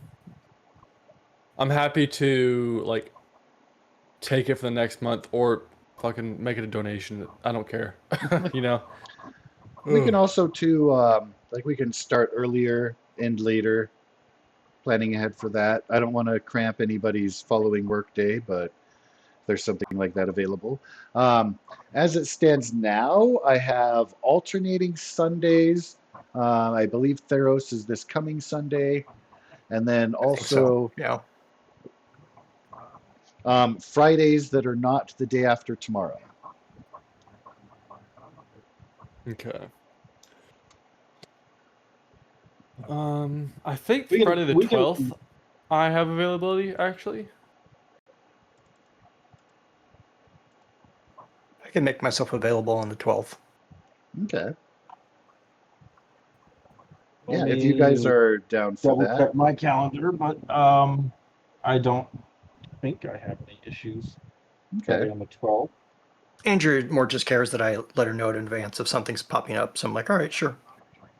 Oh, that's his upcoming Friday. Please express and to her my apologies that might be 2 consecutive Fridays that we borrow you away, if it works out as such. Luckily, Again, she's not got the norm.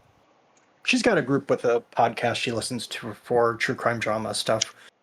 She'll find something to do. Okay, cool. Well, yeah, if yeah, I don't currently have any plans that Friday, so okay, yeah, it will work for me. awesome. Well, then let's plan. And again, we've got next week, of course, regular time for the 10th, and then yeah, if you guys are down, I am available Friday the 12th. I will tentatively Okay, sure. plan ahead for that as such. Works for me.